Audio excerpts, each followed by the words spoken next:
పరమేశ్వర స్వరూపమైన సభకి నమస్కారం. సుందరకాండలో అన్వేషణ ఘట్టం దగ్గర పరమాద్భుతమైనటువంటి సన్నివేశం ఏమిటంటే, మనసు ఎంత రంజిల్లుతున్నా, ఎంత సీతమ్మ గురించి పరివేదన పొందుతున్నా, సీతామాత దర్శనం కోసమని ఆ అన్వేషణ ఎంత అకుంఠిత దీక్షతో కొనసాగుతున్నా, శరీరానికి ఒక ధర్మం ఉంటుంది. ఆ శరీరం బడలిపోవడం అన్నది ఒకటి ఉంటుంది, దానికి ఆకలి వెయ్యడం అన్నది ఒకటి ఉంటుంది, దాహం వెయ్యడం అన్నది ఒకటి ఉంటుంది. ఒకవేళ మనసు ఇతర కార్యక్రమం మీద నిమగ్నమైనటువంటి కారణం చేత ఉపాధి పడుతున్నటువంటి ఖేదాన్ని, ఉపాధికి ఏర్పడినటువంటి అవసరాన్ని మనసు విస్మరించిన పదార్థం ఎదురుగుండా వచ్చి నన్ను నువ్వు తిను అన్నట్లుగా కనపడుతోందనుకోండి, అప్పుడు ఎవరికైనా సరే ఆ బడలిక గుర్తు రావడం, ఆకలి వెయ్యడం, అయ్యో తిని చాలాసేపు అయింది, ఏదో ఒకటి నోట్లో వేసుకుందాం అని అనిపించడం పరమ సహజమైనటువంటి విషయం. సుందరకాండలో మహర్షి ఒక అద్భుతాన్ని ఆవిష్కరించారు. హనుమ అన్వేషణం చేసేటప్పుడు దదర్శ హరిషార్దూలస్తస్య రక్షపతి గృహీ మృగాణం మహిషాణాంచ వరాహాణాంచ భాగశః అన్నారు. అక్కడ అంతఃపురంలో ఎన్నో పదార్థములు వండి సిద్ధంగా ఉంచారు. అందులో లేడి మాంసం, జింక మాంసం, అడవి పంది మాంసం, దున్నపోతు మాంసం దగ్గర నుంచి అనేక రకములైనటువంటి పదార్థములను వండారు.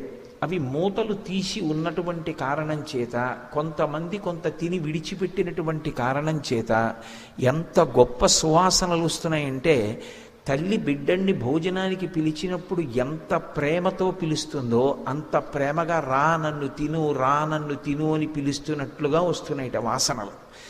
అమ్మ భోజనానికి పిలిస్తే ఏ పిల్లవాడైనా సరే వశవర్తి అవుతాడు. అమ్మ పిలుపు అంత అందంగా ఉంటుంది అన్నం పెట్టడంలో. కానీ హనుమ ఎందుకు దాని వంక చూడలేదు, ఎందుకు దాని వంక తినలేదు అంటే, ఇది సీతమ్మ కాదు కదా అని వెళ్ళిపోయారు. అంటే అన్వేషణలో ఆయనకి సీతమ్మ వినా ఇంకొక దాని మీద దృష్టి లేదు. అది మనసుని పాడు చెయ్యగలిగినదైతే, నిన్నటి రోజున నేను కొన్ని సన్నివేశాలు వర్ణించాను, మనసు పాడయి ఉండాలి. అటువంటి సన్నివేశాలు చూసి ఆయన మనసు పాడవలేదు. శరీర ధర్మం జ్ఞాపకానికి రాలేదు. పోనీ అది దాటి కొంచెం ముందుకెళ్ళిన తర్వాత అంతకన్నా ఆకర్షించగలిగినటువంటి సువాసనలను వెదజల్లేటటువంటి పదార్థములను కనపడ్డాయి. దివ్యాహ ప్రసన్న వివిధాసురాహ వివిధాసురారపి శర్కరాసవ మాధ్వీక పుష్పాసవ ఫలాసవాహ అంటారు మహర్షి.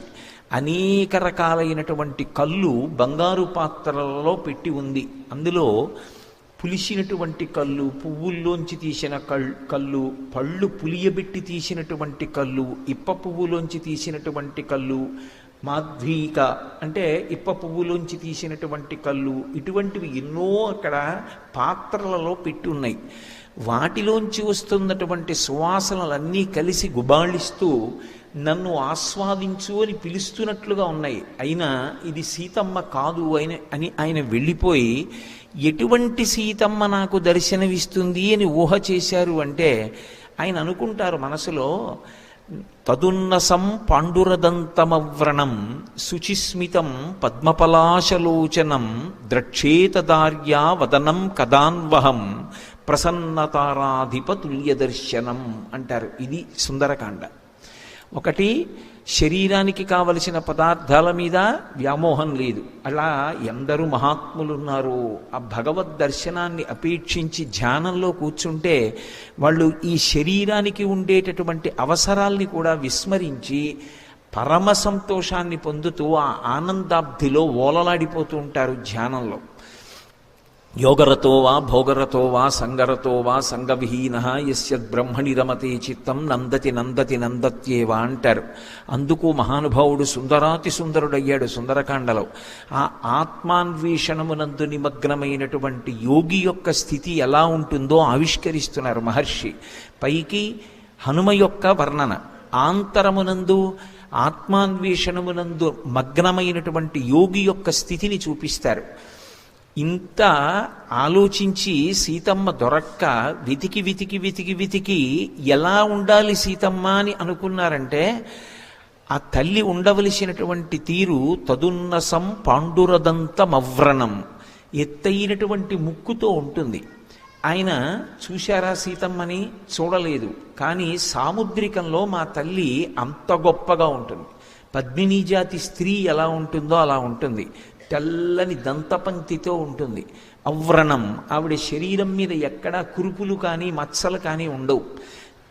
అవ్రణం, శుచిస్మితం, చిన్న చిరునవ్వు నవ్వుతూ ఉంటుంది. అంత కష్టంలో ఉన్నా సరే ఆ చిన్న చిరునవ్వు మాత్రం ఆవిడ ముఖం మీద పోదు. శుచిస్మితం పద్మపలాశలోచనం, పద్మముల వంటి కన్నులతో విరాజిల్లుతుంటుంది. ద్రక్షేతదార్యావదనం కదాన్వహం, అటువంటి నా తల్లి ముఖాన్ని నేను ఎప్పుడు చూడగలుగుతాను? ప్రసన్నతారాధిప తుల్య దర్శనం, ఆ దర్శనం నా మనసుకు ఎటువంటిది అంటే, పూర్ణచంద్రబింబాన్ని చూస్తే మనసు ఎలా రంజిల్లుతుందో, ఎలా శాంతి పొందుతుందో, ఎలా సంతోషిస్తుందో, అలా నా వరకు నాకు నా తల్లి యొక్క ముఖం కనపడమే పూర్ణచంద్రబింబ దర్శనంతో సమానం. ఎందుకంటే లోకంలో అపై దీక్షితుల వారు 3 వస్తువుల్ని నిర్ధారణ చేశారు. ఈ 3 వస్తువుల దగ్గరికి వెళ్ళినప్పుడు మన ప్రయత్నపూర్వకంగా మనం మనసుని ఉంచక్కర్లేదు, ఆ వస్తువులే మన మనస్సుని లాగేసుకుంటాయి. అటువంటి వాటిలో మొట్టమొదటిది ఏది అంటే పూర్ణచంద్రబింబం. పూర్ణచంద్రబింబం మన ప్రయత్నం లేకుండా మన మనసుని లాగుతుంది. రెండవది సముద్రం. సముద్రం దగ్గరికి వెళ్ళాడనుకోండి, మన ప్రయత్నం అక్కర్లేదు, మన మనసుని సముద్రం లాగేస్తుంది. దాని మీద అత్యంత సంతోషంతో మనసు లగ్నమైపోతుంది. అలాగే మూడవది ఏనుగు. ఏనుగు వంక చూస్తే పిల్లలు పెద్దలు అందరూ కూడా కన్ను కదపలేరు. ఆ ఏనుగు వంక చూసి మురిసిపోతారు. అందుకే వినాయకుడు ఏనుగు ముఖంతో ఉంటాడు. ఏనుగు ముఖంతో ఉండి అందరి మనసులు తాను ఆకర్షిస్తాడు. కాబట్టి ఆయన షోడశనామ స్తోత్రం ఆయన ముఖవైభవంతో ప్రారంభం. సుముఖశ్చైకదంతశ్చ కపిలో గజకర్ణకః. సుముఖం అంటే ఏనుగు ముఖం అని కాదు దాని అర్థం. అందరి మనసులు తాను లాగుతాడు. మిగిలిన వాళ్ళ దగ్గర మన మనసు మనం పెట్టాలి. వినాయకుడి దగ్గర అలా అక్కర్లేదు. ఆయనే మన మనసు లాగి నీ మనసు నా దగ్గర పెట్టావని ఫలితాన్ని ఇచ్చేస్తాడు. అందుకని సుముఖుడు. అలా అటువంటి నా తల్లి యొక్క ముఖమండలం ఎప్పుడు దర్శనం అవుతుందో, చిట్ట చివరికి ఇక సీతమ్మ తల్లి దర్శనం కాలేదనేటటువంటి బాధతో శరీరమే విడిచిపెట్టేద్దామనుకున్నటువంటి హనుమ శరణాగతి మార్గాన్ని అవలంబించారు. శాస్త్రంలో శరణాగతి అనేటటువంటిది ఎంత గొప్పదో నిరూపణం చేశారు. నమోస్తు రామాయ సలక్ష్మణాయ దివ్యై చ తస్యై జనకాత్మజాయై నమోస్తు రుద్రేంద్ర యమానిలేభ్యో నమోస్తు చంద్రార్కమరుద్గణేభ్యః సిద్ధిం వే సంవిధాస్యంతి దేవాస్సర్షి గణాస్త్విహ బ్రహ్మా స్వయంభూర్భగవాన్ దేవాశ్చైవ దిశంతు మే సిద్ధిమగ్నిశ్చ వాయుశ్చ పురుహూతశ్చ వజ్రభృత్ వరుణ పాశహస్తైశ్చ సోమాదిత్యౌ తథైవ చ అశ్వినౌ చ మహాత్మానౌ మరుతః శర్వ ఏవ చ సిద్ధిం సర్వాణి భూతాని భూతానాం చైవయ ప్రభు దాస్యంతి మమయేఛాన్యే హెదృష్ట్వా పదిగోచరాః అని సమస్త భూతములకు చతుర్ముఖ బ్రహ్మగారికి లక్ష్మణ సమేతుడైనటువంటి రామచంద్రమూర్తికి దేవ్యై చ తస్యై జనకాత్మజాయై దేవీ స్వరూపమైనటువంటి ఆ తల్లి జానకి ఆనాడు జనకుణ్ణి ఎలా అనుగ్రహించిందో అలా నన్ను అనుగ్రహించి నాకు దర్శనమిచ్చి సీతమ్మ దర్శనాన్ని హనుమ పొందారనేటటువంటి కీర్తి నాకు కట్టబెట్టాలి తప్ప నేను ఆవిడ్ని వెతికి పట్టుకుని హనుమ సీతాదర్శనం పొందారనేటటువంటి కీర్తి పొందడానికి అది వస్తువు కాదు, ఆవిడ పరబ్రహ్మస్వరూపిణి. అటువంటి తల్లి యొక్క దర్శనం ఆవిడ అనుగ్రహంతో జరగాలి తప్ప నేను ప్రయత్నం చేస్తే లభించదని శరణాగతి చేశారు. నమస్కార వైభవంలో వచ్చినటువంటి కించిత్ దోషాన్ని దిద్దుకున్నారు. బయలుదేరుతున్నప్పుడు సీతమ్మకి నమస్కరించలేదు. ఎందుకని అంటే సూర్యాయ మహేంద్రాయ పవనాయ స్వయంభువే భూతేభ్యశ్చ అంజలిం కృత్వా చకార గమనీమతిం అని బయలుదేరుతున్నప్పుడు బ్రహ్మగారికి తండ్రి అయినటువంటి వాయుదేవుడికి గురువు అయినటువంటి సూర్యభగవానుడికి రామచంద్రమూర్తికి నమస్కరించారు తప్ప ఏ తల్లి దర్శనానికి బయలుదేరారో ఆ తల్లికి నమస్కరించలేదు. ఇప్పుడు అది జ్ఞాపకానికి వచ్చింది. ఎందుకు జ్ఞాపకానికి వచ్చింది అంటే ఉపాసనలో మీరు ఒక విషయాన్ని జ్ఞాపకం పెట్టుకోవాలి. పరమభక్తి తత్పరుడైనటువంటి వ్యక్తి ఎప్పుడైనా ఎక్కడైనా ఒక దోషాన్ని చేస్తే ఆ దోషాన్ని అమ్మవారు స్మృతి రూపంలో దిద్దుతుంది. మళ్ళీ ఆయనకే జ్ఞాపకం వస్తుంది, ఓ ఈ దోషం జరిగిందని. అందుకే ఆయన చనిపోవాలి అని అనుకున్నప్పుడు ఆయనకే ఒక విషయం స్ఫురణకొచ్చింది. వినాశే భవో దోషాహ జీవన్ భద్రాని పశ్యతి అంటారు, ఆర్షవాక్కు అంటారు దాన్ని.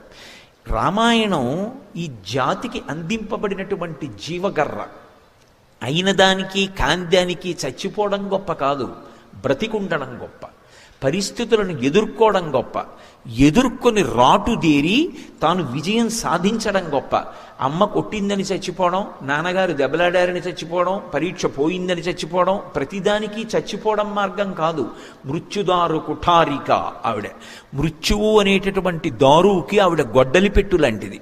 ఆ తల్లిని స్మరించినంత మాత్రం చేత ఆవిడ ఉపాసనలో వచ్చేటటువంటి దోషాన్ని దిద్దుతుంది. అందుకే ఆయనకు ఒక విషయం జ్ఞాపకానికి వచ్చింది, వినాశే భవో దోషాహ. అసలు నేను చనిపోతాననేటటువంటి ఆలోచన మనిషికి రావడం పరమ భయంకరమైన విషయం. అంతకన్నా దోషభూయిష్టమైన ఆలోచన ఇంకొకటి లేదు. చనిపోయి ఏం సాధిస్తాం? చనిపోకూడదు. జీవన్ భద్రాని పశ్యతి. ఎవడు బ్రతికుంటాడో వాడు ఎప్పుడో అప్పుడు శుభవార్త వింటాడు. ఇది సుందరకాండలో అనేక పర్యాయాలు దొర్లుతుంది ఇటువంటి సందర్భం. అందుకని సంపాతి వాక్యం జ్ఞాపకానికి వచ్చింది. కాలిపోయిన రెక్కలున్నటువంటి సంపాతి దూరంగా లంకాపట్టణంలో సీతమ్మ ఉంది అని చెప్పినంత మాత్రం చేత తిరిగి రెక్కలొచ్చాయంటే, రామకార్యం మీద వెడుతున్న వాడికి మాట సాయం చేసినంత మాత్రాన కాలిపోయినటువంటి రెక్కలున్న సంపాతికే తిరిగి రెక్కలు వస్తే, సీతా దర్శనం కోసం రామకార్యం మీద బయలుదేరి నేను వస్తున్నప్పుడు విరుద్ధమైనటువంటి ఎన్నో విషయములు నా పట్ల ఆనుకూల్యతని ప్రకటనం చేస్తే సీతమ్మ దర్శనం నాకెందుకు కాదు? కాలిపోయినటువంటి రెక్కలు మళ్ళీ మొలిచినటువంటి సంపాతి వాక్యం నాకు ప్రమాణం. సంపాతి వాక్యాన్ని ప్రమాణంగా తీసుకుని మళ్ళీ వెతుకుతాను. ఈసారి సీతమ్మకి నమస్కారం చేసి ఆమె దర్శనాన్ని అపేక్షిస్తాను. ఇది దోషాన్ని దిద్ది అది వస్తువు కాదు నేను దర్శించడానికి. నేను చెయ్యగలిగినది ఉపాసన. ఆమె అనుగ్రహించి దర్శనం ఇవ్వాలి తప్ప నేను కాదు దర్శనం చేసేది. అందుకని ఇప్పుడు నమస్కారంతో మొదలుపెట్టారు. నమోస్తు రామాయ సలక్ష్మణాయ దివ్యై చ తస్యై జనకాత్మజాయై. ఎప్పుడు కూడా ఉపాసనలో భగవంతుణ్ణి ఒక్కడిని పిలవరు. అందుకే మీరు సనాతన ధర్మంలో ఉపాసనకి సంబంధించిన రహస్యాన్ని గమనిస్తే ఎప్పుడు భగవంతుణ్ణి ఆరాధన చేసినా సశక్తియుతుడిగా ఆరాధన చేస్తారు. పక్కన శక్తి లేనటువంటి వాణ్ణి ఆరాధన చెయ్యరు. ఏదో శిచీ పురంధరాభ్యాం నమః, వాణీ హిరణ్యగర్భాభ్యాం నమః, పార్వతీ పరమేశ్వరాభ్యాం నమః, సీతారామాభ్యాం నమః అలా అంటాం తప్ప పక్కన అమ్మవారు లేనటువంటి వారికి సంప్రదాయంలో ఉపాసన రీత్యా పూజ చేయరు. జ్ఞానం ఇవ్వగలిగినటువంటి మహాపురుషులు ఉంటారు, అది గురువుగా పూజ ఉంటుంది, అది వేరు. నిత్య పూజ చేసేటప్పుడు పక్కన అమ్మవారితో కూడుకున్నటువంటి పరమాత్మ స్వరూపాన్ని పూజ చేస్తూ పరివార దేవతలతో కలిపి పిలుస్తారు. అందుకే దేవాలయానికి వెళ్ళినా చుట్టూ పరివార దేవతలు ఉంటారు. పరివార దేవతలకి ప్రదక్షిణంలో నమస్కారం చెయ్యకుండా తిన్నగా భగవంతుని యొక్క దర్శనం ఒకటే అపేక్షించిన వాణ్ణి ధూర్తుడిగా భావిస్తాడు భగవంతుడు. అందుకే ప్రదక్షిణం చేసి పరివార దేవతల్ని చూసి వెళ్ళాలి. అందుకని రామ మీకొక్కరికి కాదు నమస్కారం, నమోస్తు రామాయ సలక్ష్మణాయ ఉపాసన రహస్యాన్ని ఆవిష్కరిస్తున్నారు. దేవ్యై చ తస్యై జనకాత్మజాయి. జనకాత్మజ అయినటువంటి ఆ తల్లుందే ఆమెకి నమస్కరిస్తున్నాను. మిగిలిన వారందరికీ నమస్కరిస్తున్నాను. సమస్త భూతకోటికి నమస్కరిస్తున్నాను. ఇప్పుడు కనపడింది శిశుపావృక్షం. ఎక్కడ? సదదర్శ విదూరస్థం చైత్యప్రాసాదముచ్ఛ్రీతం మధ్యే స్తంభ సహస్రేషు స్థితం కైలాస పాండురం అంటారు మహర్షి. 1000 స్తంభాల మంటపం ఉంది. 1000 స్తంభాల మంటపం అది చైత్యప్రాసాదం. ఆ 1000 స్తంభాల మంటపం పక్కన ఉన్న శిశుపావృక్షం మీద కూర్చున్న తర్వాత దర్శనమైంది. యోగికి దర్శనం ఎక్కడవ్వాలి? గురువుగారి అనుగ్రహంతో ఆ చంద్రుడి నుంచి ఒలుకుతున్నటువంటి సుధాధారల్లో తడుస్తూ అమ్మవారి దర్శనం సహస్రారంలో అవ్వాలి. సహస్రారం అంటే 1000 స్తంభాల మంటపం. అందుకే యోగపరంగా ఆలోచన చేస్తే అది 1000 స్తంభాల మంటపం. ఆ మంటపం పక్కన ఉన్నటువంటి శింశుపా వృక్షం మీద కూర్చునుండగా కింద తల్లి కనపడింది. ఎలా కనపడింది? ఆయన ఎలా ఉంటుంది అమ్మవారిని ఊహించారో అలాగే కనపడింది. అది భగవంతుని యొక్క లక్షణం ఏమిటంటే యద్భావం తద్భవతి. వేదాహమేతం పురుషం మహాంతం ఆదిత్యవర్ణం తమసస్వపారే సర్వాణి రూపాణి విచిత్య ధీర నామాని కృత్వా అభివదన్యదాస్తి అంటుంది శృతి. ఆయనకు అసలు ఒక రూపం లేదు, కానీ మనం ఎలా కనపడాలని ధ్యానం చేస్తున్నామో అందుకే ఒక మంత్రం చేస్తే ఆ మంత్రానికి ఒక ధ్యాన శ్లోకం ఉంటుంది. ఆ ధ్యాన శ్లోకంలో ఇలా ఉంటుంది అమ్మవారు, ఇలా ఉంటాడు అయ్యవారు అని వర్ణిస్తారు. అలా వర్ణించబడినటువంటి రూపం ఏదుందో దాన్ని భ్రూమధ్యంలో కానీ ముక్కు చివర కానీ బాహ్యనేత్రములను మూత వేసి ధ్యానం చేస్తూ లోపల జపం చేస్తారు. ఆ బీజాక్షరముల యొక్క విస్ఫోటనం చేత ఆంతరముగా కలిగినటువంటి శక్తి వలన ఎటువంటి ధ్యాన శ్లోకంతో మీరు అమ్మవారు కనపడాలని ధ్యానం చేశారో అటువంటి రూపంతోనే ఆమె సాక్షాత్కరిస్తుంది. అంతేకాని అదే ఆవిడ రూపమని మాత్రం చెప్పడానికి వీల్లేదు. ఇప్పుడు హనుమ ఎలా కనపడాలి అమ్మవారిని కోరుకున్నారో అలాగే కనపడడం తత్వతః చాలా గొప్ప విషయం. కానీ నిజానికి ఆమె శోకమూర్తి కాదు.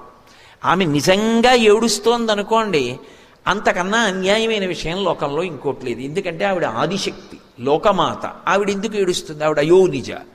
ఆవిడ ఏమైనా చెయ్యగలదు. కానీ ఎందుకు ఏడుస్తోంది? మరి ఎందుకు ఏడుస్తోందో చెప్పకుండా చెప్పడం సుందరకాండ. ఒక కులకాంత వచ్చి ఇంట్లో ఏడిచిందనుకోండి, ఆ ఏడుపు వల్ల ఆవిడ కాదు బాధపడింది. మా ఇంటికి వచ్చి నా వల్ల ఒక కులకాంత ఏడిచిందనుకోండి, నేను ఒక కులకాంతని మా ఇంటికి తీసుకొచ్చి అవమానించాను అనుకోండి, బాధ పెట్టాననుకోండి, ఆవిడ మనస్సు, ఆవిడ బాధపడి బోరున ఏడ్చిందనుకోండి, ఆవిడ కంటి వెంట పడినటువంటి నీటి బిందువులు నా ఇంటి నేల మీద పడ్డాయి కాబట్టి ఆ నేల మీద నేను నా కుటుంబం కూడా ఎన్నో కష్టములను పడవలసి ఉంటుంది. కులకాంత కంటి నీరు ఇంట్లో పడ్డానికి వీల్లేదు. అందుకే అది ఎవరి కన్నీరు? అది కేవలం ఒక ఇల్లాలి కన్నీరు కాదు. ఒక ఇల్లాలి కంటి నీటికే అంత శక్తి ఉంటే అది జగన్మాత కంటి వెంట పడ్డ కన్నీరు. ఎందుకు పడింది? కొడుకుగా మాట్లాడవలసిన వాడు కేవలం ఒక పురుషుడిగా తల్లితో మాట్లాడకూడని మాటలు మాట్లాడుతున్నాడు. కుసంస్కారానికి కన్నీరు కార్చింది. ఇప్పుడు ఆ కన్నీటికి ఒక్క లంక కాదు కాలిపోయేది, యావత్ భూమి కాలిపోతుంది.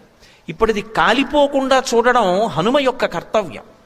అందుకే ఆయన ఏం చేశారంటే ఉల్లంఘ్య సింధో సలిలం సలీలం యశోకవన్నిం జనకాత్మజాయా ఆదాయతేనైవ దదాహలంకాం నమామితం ప్రాంజలిరాంజనీయం. సుందరకాండలో హనుమద్వైభవాన్ని చెప్పింది ఆ శ్లోకం. ఆయన కొత్తగా అగ్నిహోత్రాన్ని తెచ్చి పెట్టలేదు లంకకి. ఈ కన్నీటి బిందువుల వలన యావత్ భూమి కాలిపోకూడదు. అందుకని ఆయన ఏం చేశారంటే యశోకవన్నిం జనకాత్మజాయా సీతమ్మ కన్నుల వెంట పడినటువంటి బాష్పధార అనబడేటటువంటి అగ్నిహోత్రాన్నే నిప్పుగా మార్చి లంకనొకదాన్ని కాల్చేశారు. ఆవిడ కన్నీటికి కారణం లంక ఒకటే కాబట్టి, అమ్మ మిగిలిన భూమి కాలడానికి వీల్లేదు అని మహాయోగి పుంగవుడై దాని యొక్క అగ్నిహోత్ర సంస్కారము చేత లంక ఒకటే కాలిపోయేటట్టు చేసి మిగిలిన భూమిని కాపాడాడు ఆయన. అందుకని నమామితం ప్రాంజలిరాంజనీయం, అంజలి వహించి హనుమకు నమస్కరించుతున్నాను. అది ఆయన సుందరకాండలో ఈ జాతికి చేసిన మహోపకారం. కాబట్టి ఇప్పుడు ఆయనకి ఎలా కనపడాలి శిశుపావృక్షం మీద కూర్చుంటే? అందుకే మొట్టమొదట కనపడుతోందని చెప్పగానే మొదటి శ్లోకం అలాగే పడింది మహర్షికి. తతో మలిన సంవీతాం రాక్షసీభిః సమావృతాం ఉపవాస కృషాం దీనాం నిశ్వసంతీం పునః పునః. ఏమి మాటలు పడిపోయాయండి అసలు మహర్షికి. అద్భుతం కదండి శ్రీరామాయణం. ఆ తల్లి తతో మలిన సంవీతాం, అప్పుడు ఆయన చూసిన సీతమ్మ ఎలా ఉన్నది అంటే మలిన సంవీతాం, మట్టి పట్టినటువంటి బట్ట కట్టుకునుంది. మట్టి పట్టిన బట్ట పెట్టెలోంచి తీసి కట్టుకుందా? కట్టుకున్న బట్ట మట్టి పట్టిందా? అంటే కట్టుకున్న బట్ట మట్టి పట్టింది. ఎందువల్ల? 10 నెలలైంది ఆవిడ బట్ట మార్చుకోలేదు. పైగా అది పూర్తి బట్ట కాదు, వస్త్రఖండంతో ఉంది. అలా ఉండకూడదు. అంచు ఉన్న వైపు చింపేసిన బట్టని కట్టుకోకూడదు. అగ్నిహోత్రం వల్ల కన్నం పడ్డ బట్ట కట్టుకోకూడదు. వేదం పటలపందని చెప్తుంది. అది విపరీత ఫలితాలు ఇస్తుంది. ఇప్పుడు ఆవిడ 10 నెలల నుంచి బట్ట మార్చుకోలే. మట్టి పట్టేసింది, కంపు వస్తోంది, అయినా ఆ బట్టతో ఉంది. పైగా దాని ఉత్తరీయం చింపేసింది. ఉత్తరీయం వైపు అంచు ఉంటుంది, అంచు ఉన్న వైపు చింపేసింది ముక్క. చింపి ఆభరణములు మూట కట్టి కిష్కింధ వైపు వదిలేసింది కాబట్టి ఇప్పుడు ఆవిడ కట్టుకున్నది బట్ట కాదు, వస్త్రఖండం. అలా కట్టుకోకూడదు బట్టని, వస్త్రఖండాన్ని కట్టుకోరు. అందుకే మరొకలా అనుకోకండి, నేను ఉన్న శాస్త్రం చెప్పగలనంతే, విమర్శించడం నా ఉద్దేశ్యం కాదు. ఎప్పుడైనా సరే కత్తెర పెట్టి ముక్కలు చేసి మళ్ళీ కుట్టిన బట్ట కట్టుకున్నాడు అనుకోండి, వైదిక కర్మకి అర్హత ఇవ్వరు. అందుకే తిరుమల లాంటి దేవాలయాల్లోకి వెళ్ళినప్పుడు సాంప్రదాయమైన వస్త్రధారణ చెయ్యండి అని ఎందుకంటారంటే, మనని బాధ పెట్టడం వల్ల ఉద్దేశ్యం కాదు, మనకి ఫలితం కట్టపెట్టాలి అని. ఒకసారి వస్త్రాన్ని కత్తెర పెట్టి కానీ కత్తిరించేశారనుకోండి ముక్కల కింద, వస్త్రానికి ఉన్నటువంటి అధిదేవతలందరూ కూడా విడిచిపెట్టేస్తారు. ప్రతి పోగుకి దేవతలు ఉంటారు. ఆ దేవతలందరూ విడిచిపెట్టి శపిస్తారు, నువ్వు ఇన్ని ముక్కలు చేసావు బట్టని, కాబట్టి ఇది కట్టుకుని నువ్వు అఘోరిస్తావంటారు. ఇప్పుడు దాన్ని మళ్ళీ తిరిగి ముక్కల్ని కుట్టారనుకోండి, కుట్టి దాన్ని తొడుక్కున్నారనుకోండి, అప్పుడు ఇక వైదిక కర్మకి పనికిరాడు. అందుకే వికచ్చ అనుత్తరీయశ్చ నగ్నశ్చ అవస్త్రయేవచ అంటుంది వేదం. బట్ట 5 చోట్ల మాత్రమే నలిగితే పంచకట్టు అంటారు. 5 చోట్లే నలగాలి. పంచె విప్పి అక్కడ పెట్టేసి మళ్ళీ పంచె కట్టుకుంటే తెలియాలి స్పష్టంగా, 5 చోట్లే మళ్ళీ నలగాలంతే.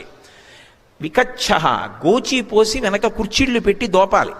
అనుత్తరీయశ్చ పైన ఉత్తరీయం లేకపోతే, నగ్నశ్చ బట్టలే కట్టుకోని వాడితో, అవస్త్రయేవచ అసలు ఏ బట్టలు లేని వాడితో, ఒకవేళ నూలుపోగొంటి మీద ఏదైనా ఉన్న యజ్ఞోపవీతం లాంటిది, అవస్త్రయేవచ.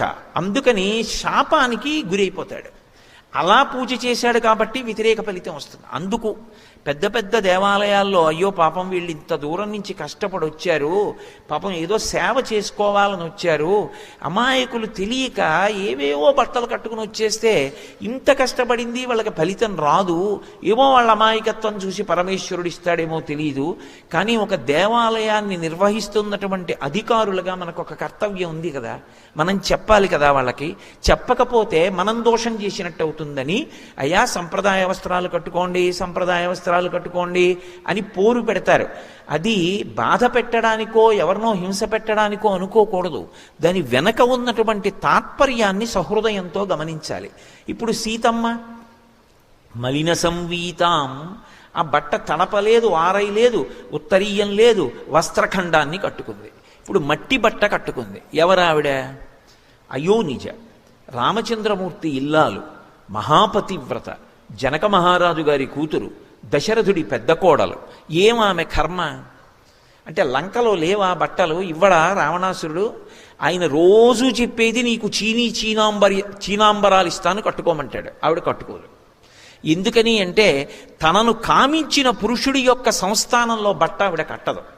ఇప్పుడు 10 నెలల నుంచి ఒక కులకాంత, ఒక మహాపతివ్రత వస్త్రఖండాన్ని ఒక్కదాన్నే కట్టుకుని ఉండిపోయింది. అతను చేసినటువంటి దురాగతానికి ఎంత తపస్సు చేసిన వాడు కానివ్వండి, రోమకూపాల్లోంచి ఎంత తేజస్సు వస్తుండనివ్వండి, ఈ చేసినటువంటి పాపం రోజు రోజుకి ఆవిడ బట్ట మార్చకుండా ఏడుస్తుంటే, ఆవిడ కన్నుల వెంట పడుతున్నటువంటి బాష్పధార ఆవిడ బట్ట మీద పడి తడిసిపోతుంటే, లోపల ఉన్నటువంటి యజమాని ఇక బ్రతుకుతాడా?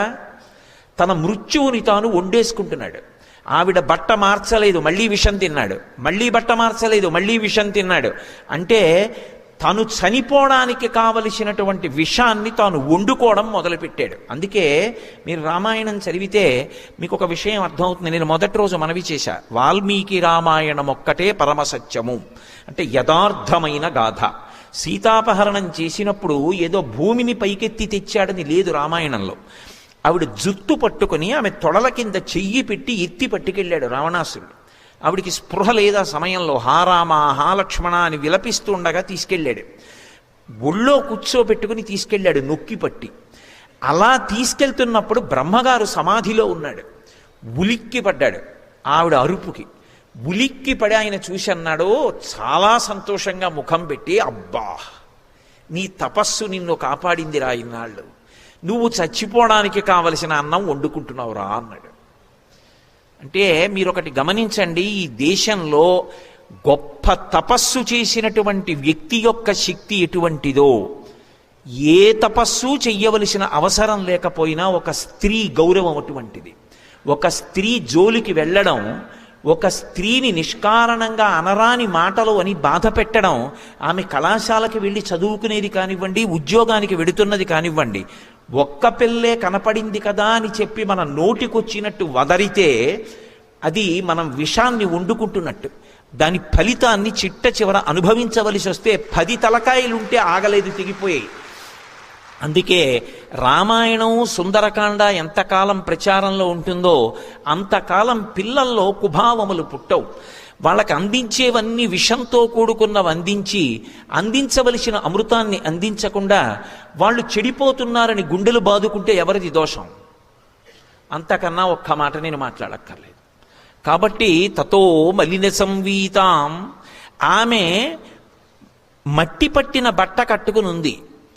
బాహ్యంలో వర్ణన, మట్టి పట్టిన బట్ట కట్టుకుంది, ఆవిడ సౌందర్యం అది. ఏమా సౌందర్యం? అంతఃసౌందర్యం. తనని కామించినటువంటి దౌర్భాగ్యుడి ఇంట్లో ఉన్న బట్ట తాను కట్టదు. అది ఏమైనా కానీ ఆ బట్టతోనే ఉంటుంది. 10 నెలలయింది అలాగే ఉంటుంది. ఐశ్వర్యం ఉండి కాల్చనా, తాను ఎత్తుకొచ్చిన కులక అంతా బట్ట మార్చుకోలేదు, తాను ఇన్ని చీనాంబరాలు కట్టుకు పడుకుంటే ఎవడికి కావాలి? అంటే తాను వెళ్ళిపోయే రోజులు దగ్గరికి వస్తున్నాయి. అది ఆమె సౌందర్యం, అది ఆయన దుశ్శీలత. ఇది గమనించి అలాగే అమ్మవారు ఉంటుంది తప్ప ఇంకొకలా ఉండదు, సంతోషంగా నవ్వుతూ ఉండదు. ఆమె ఎంతో ఆనందంగా ఏదో బట్టలు కట్టుకుని ఉండదు అని మనసులో ధ్యానం చేయడం హనుమ యొక్క సౌందర్యం. అలా ఉన్నటువంటి స్త్రీ దగ్గరికి వచ్చి ఆమె మనసు ఇంకా బాధపడేటట్టు మాట్లాడితే అంతకన్నా దారుణమైనటువంటిది ఇంకొకటి ఉండదు. వాడు వేదం చదువుకున్నవాడైతే ఎవడకు కావాలి? వాడు పూజలు చేసిన వాడైతే ఎవడకు కావాలి? పుష్పక విమానం ఉన్నవాడైతే ఎవడకు కావాలి? విశ్వవసో బ్రహ్మ కొడుకైతే ఎవడకు కావాలి? ఆచరణ లేని నాడు వాడు ఎంత చదువుకున్నవాడైనా దాని వలన ఉపయోగము లేదు.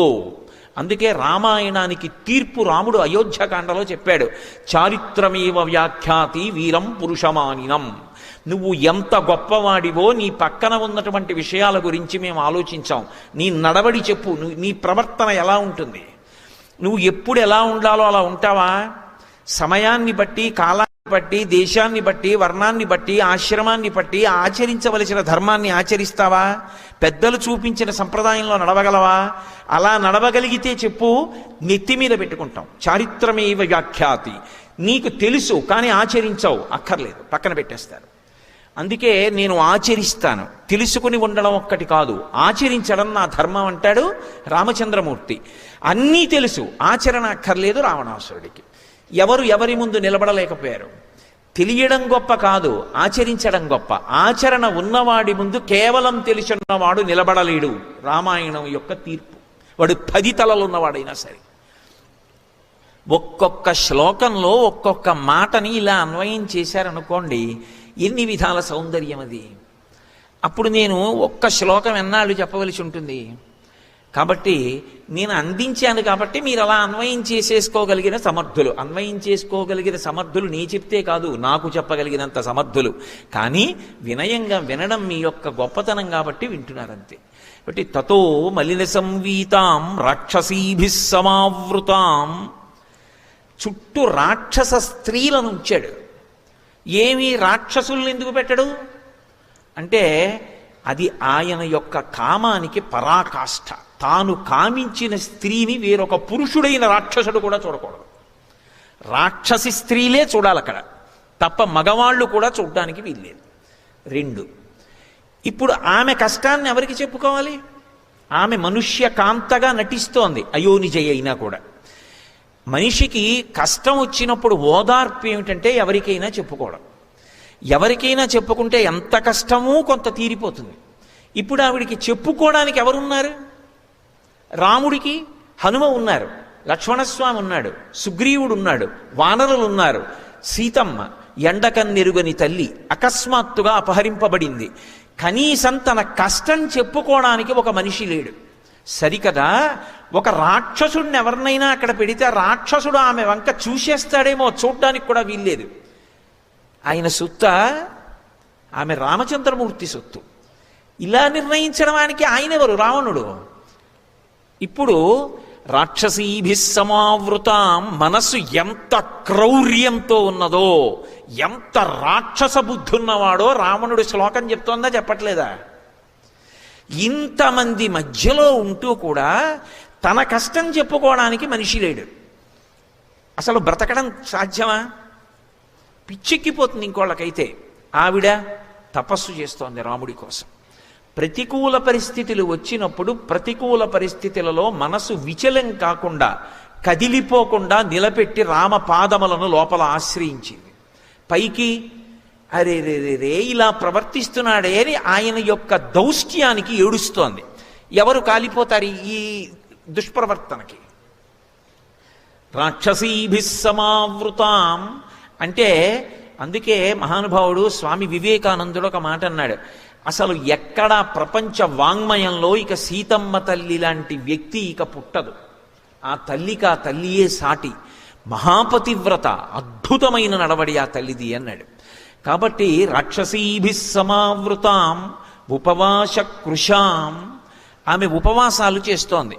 ఉపవాసాలు అంటే అశనం అంటే అన్నం తినకుండా ఉండడం. ఉపవాసం అంటే మనసుని నిగ్రహించడానికి సాత్విక పదార్థాన్ని పరమ పరిమితంగా అందించి దాని చేత మనసుని పరిపుష్టం చేసుకుని ఎప్పుడూ దేన్ని పట్టుకోవాలో దాన్ని పట్టుకుని ఉండడం. ఎందుకంటే కడుపుకి కంటికి దగ్గర సంబంధం. కడుపు నిండిపోయింది అనుకోండి, కనురెప్ప పడిపోతుంది. కడుపులోకి రజోగుణ తమో గుణ భూయిష్టమైన పదార్థం వెళ్ళిందనుకోండి, ఆలోచన కూడా అలాగే ఉంటుంది. అందుకే సాత్వికమైన పదార్థం అందిస్తారు. అయినప్పుడు ఆ తల్లి ఉపవాస కృషాం, ఆమె శరీరం కృషించిపోయింది. దేని చేత? ఉపవాసముల చేత.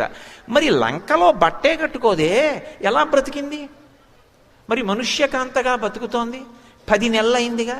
ఓ పండు తిన్నా దోషమేగా మరి అలాంటప్పుడు. ఓ పండు తిన్నాది లంకాపట్టణంలో పండేగా, మరి ఎక్కడది ఆవిడికి?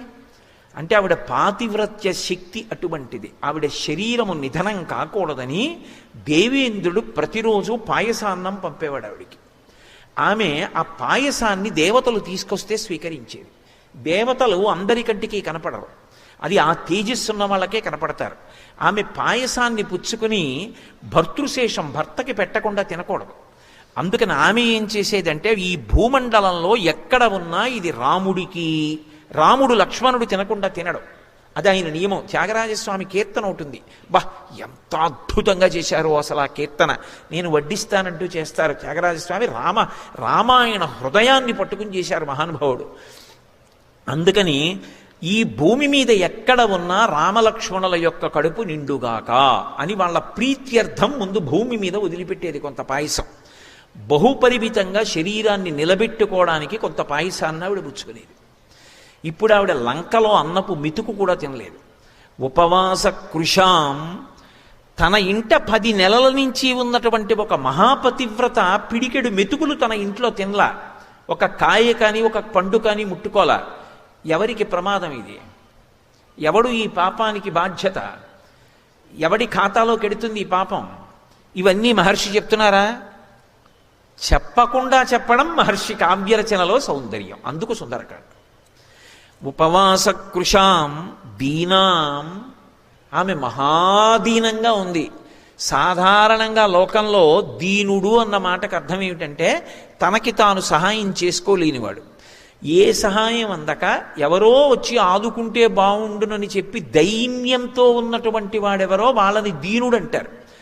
ఆమె లోకమాత, జగజ్జనని, అపారమైనటువంటి తపశ్శక్తి సంపన్నురాలు. మరి ఆవిడ దీనురాలు ఏమిటి? ఆవిడ ఎందుకు తనని తాను రక్షించుకోదు? ఆవిడ తలుచుకుంటే, ఆవిడ అగ్నిహోత్రుని ఒక్క ప్రార్థన చేసిందనుకోండి, దేవతలను ఒక్క ప్రార్థన చేసిందనుకోండి, ఆవిడ ఉత్తర క్షణంలో మళ్ళీ కళ్ళు తెరిచేటప్పటికీ ప్రస్రవణ పర్వతం మీద ఉంటుంది రామపాదార విందముల యందు. మరి ఎందుకు చేయదు? ఎందుకు దీనంగా అక్కడే ఉంది? అంటే మానవకాంతగా ప్రవర్తిస్తోంది కదూ, పతివ్రతగా నిలబడింది కదూ. పతి ఆజ్ఞ లేకుండా తన తపస్సుని తన రక్షణ కొరకు ఉపయోగించకూడదు. అది ఆవిడ దైన్యం. ఒక మనుష్యకాంతగా పాతివ్రత్యాన్ని పాటించేటప్పుడు నియమాన్ని దాటకుండా ఉండి, శక్తి ఉండి రావణుండి నిగ్రహించకుండా తన గౌరవాన్ని నిలబెట్టుకుని అలాగే నిలబడిపోవడంలో దైన్యం కనపడుతోంది తప్ప ఆమె శక్తి లేనిది కాదు. ఇప్పుడు అంత శక్తివంతురాలు, శక్తి ఉండి వెళ్లకుండా అలాగే ఉంటే ఆవిడ్ని బాధ పెడుతుంటే ఏమైపోతాడు రావణుడు? ఇది సౌందర్యం శ్లోకంలో. ఉపవాసకృశాం దీనాం నిశ్వసంతీం పునఃపునః. ఆమె మళ్ళీ మళ్ళీ మళ్ళీ మళ్ళీ నిట్టూర్పులు విడుస్తోంది. నిట్టూర్పు అంటే అన్నారనుకోండి, అది నిట్టూర్పు అంటారు. పెద్ద ఊపిరి వదిలిపెడుతూ ఉండడం. ఎందుకు అంటే ఆమె లోపల రాముడితో కలిసి ఉంది. ధ్యానమునందు ఆమె రాముడి కన్నా భిన్నంగా లేదు.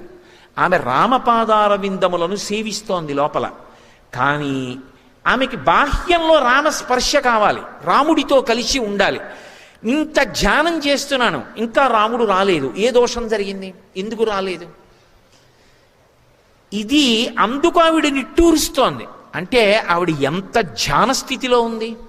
అటువంటి ఆవిడ దగ్గరికి వెళ్ళి అనరాని మాట ఏదైనా అంటే కట్టి కుడిపోయేదు. ఎంత తపస్సైనా కాపాడుతుందా? ఇంకా ఇదే ఆమె ఆంతరస్థితి.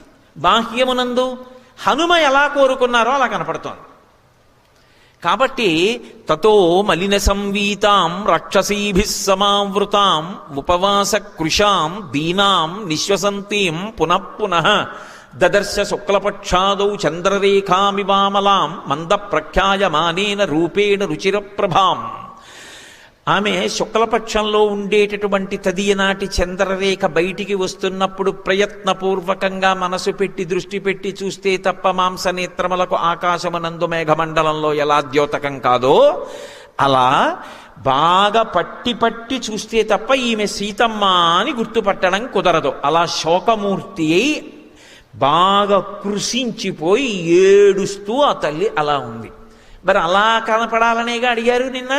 అవ్యక్త రేఖామివ చంద్రరేఖాం పాంసు ప్రసిద్ధామివ హేమరేఖాం క్షతప్రరూఢామివ బాణరేఖాం వాయుప్రభిన్నామివ మేఘరేఖాం ఉష్ణార్థితాం సానుసృతాస్రకంఠీం పురావరార్హోత్తమనిష్కంఠీం సుజాతపక్ష్మామభిరక్తకంఠీం వనే ప్రవృత్తామివ నీలకంఠీం అని అడిగారు కదా. అలాగే కనపడుతోంది ఆవిడ.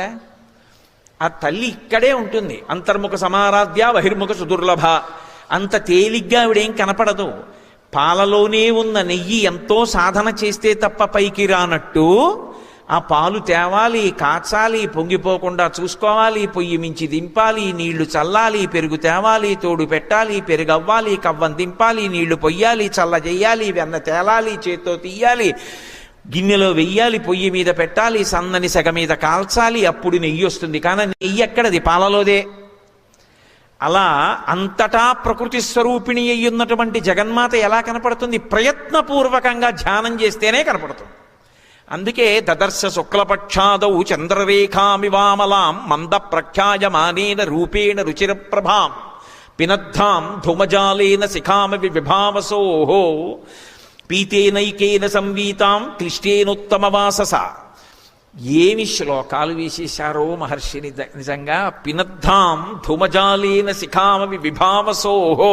మీకు అసలు ఏ కావ్యంలో కనపడవు ఇటువంటి ఉపమానాలు. ఆ తల్లి ఎలా ఉందంటేట, పొగ పట్టినటువంటి అగ్ని కీలలా ఉందిట. చుట్టూ పొగ ఆవరించింది. అగ్ని కీల ఆ పొగలోంచి ప్రకాశించాలని ప్రయత్నం చేస్తోంది. ఇప్పుడు అది ఎలా ఉంటుందో అమ్మవారు అలా ఉంది, సీతమ్మ అలా ఉంది. అగ్ని కీల సీతమ్మ, చుట్టూ ఉన్న పొగ రావణుడు రాక్షసులు. అగ్ని పైకి లేస్తుంది, పొగ ఏదో ఒకనాడు పోతుంది. జ్వాల నిలబడుతుంది, పొగ పోతుంది. ప్రయత్నించిన పొగ ఎప్పటికీ అగ్ని నిధనం చేయలేదు. పొగ ఉండదు, అగ్ని నిలబడుతుంది. అమ్మవారు శాశ్వతమైన కీర్తి గణిస్తుంది. ఆవరిద్దామని ప్రయత్నించినటువంటి ధూమం లాంటి రాక్షసులు నశించిపోతారు. చెప్పకుండా చెప్పడం కావ్యంలో. అందుకని పినద్ధాం ధూమజాలేన శిఖామవి విభావసోహో పీతేనైకేన సంవీతాం క్లిష్టేనోత్తమవాసస. ఒకే ఒక్క పట్టు చీర, అది పచ్చటి పట్టుబట్ట. ఎప్పుడు కట్టుకుందో, సీతాపహరణం జరిగేటటువంటి రోజున కట్టుకున్నటువంటి పట్టుబట్ట, ఆ పట్టుబట్టతోటే ఉన్నది సుమా. మళ్ళీ చెప్తున్నారు మహర్షి, ఎవరిని కట్టి కుడిపేస్తుంది ఇదంతా. కాబట్టి క్లిష్టేనోత్తమవాసస వ్రీళితాం దుఃఖ సంతప్తాం పరిమ్లానాం తపస్వినీం గ్రహాణాంగారకేణేవ పీడితామివరోహిణీం. ఇన్ని అసలు అద్భుతాలు ప్రయోగించేశారంతే. వ్రీడితాం, ఆమె సిగ్గుపడుతోందిట. ఏమిటి సిగ్గుపడ్డం ఎందుకు అంటే, కొడుకు కొడుకులా ప్రవర్తించాలి, కొడుకు పురుషుల్లా ప్రవర్తించాడు అనుకోండి, ఆ తల్లి సిగ్గుపడుతుంది, ఇటువంటి దౌర్భాగ్యుడికి జన్మనిచ్చాను. లోకంలో ఒక విషయం పెద్దలు అంగీకరిస్తారు. పొయ్యి మీద గిన్నె పెట్టి గిన్నెలో పాలు పోస్తే కింద అగ్నిహోత్రం వెలిగితే పాలు పొంగుతాయి, పాల మీద నీళ్లు జల్లితే పాలు కిందకి వెళ్ళిపోతాయి.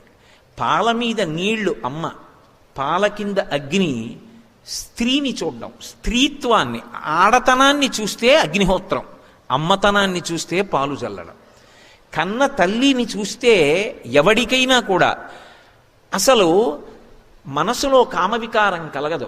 అమ్మా అన్న మాట వినపడగానే కామవికారం అణిగిపోతుంది. నేను మీ అమ్మలాంటి దాన్ని అన్నారనుకోండి ఎవరైనా, మా మన్నించండి అంటాడు, ఎంత దుర్మార్గుడు కూడా. అటువంటిది జగన్మాత, పరకాంత, మహాపతివ్రత, రామచంద్రమూర్తి ఇల్లాలు, ఆమెని తీసుకొచ్చి తల్లి లాంటిది, గృహలక్ష్మి గృహే గృహే, అటువంటి తల్లిని చూడకూడని చూపు చూస్తుంటే ఆవిడ సిగ్గుగా ఉండదు ఇటువంటి బిడ్డ అని. అది ఆమె ఉత్తమ సంస్కారం, అందరినీ బిడ్డలుగా చూడడం. ఇది ఆయన కుసంస్కారం, తల్లి యందు స్త్రీని చూడడం.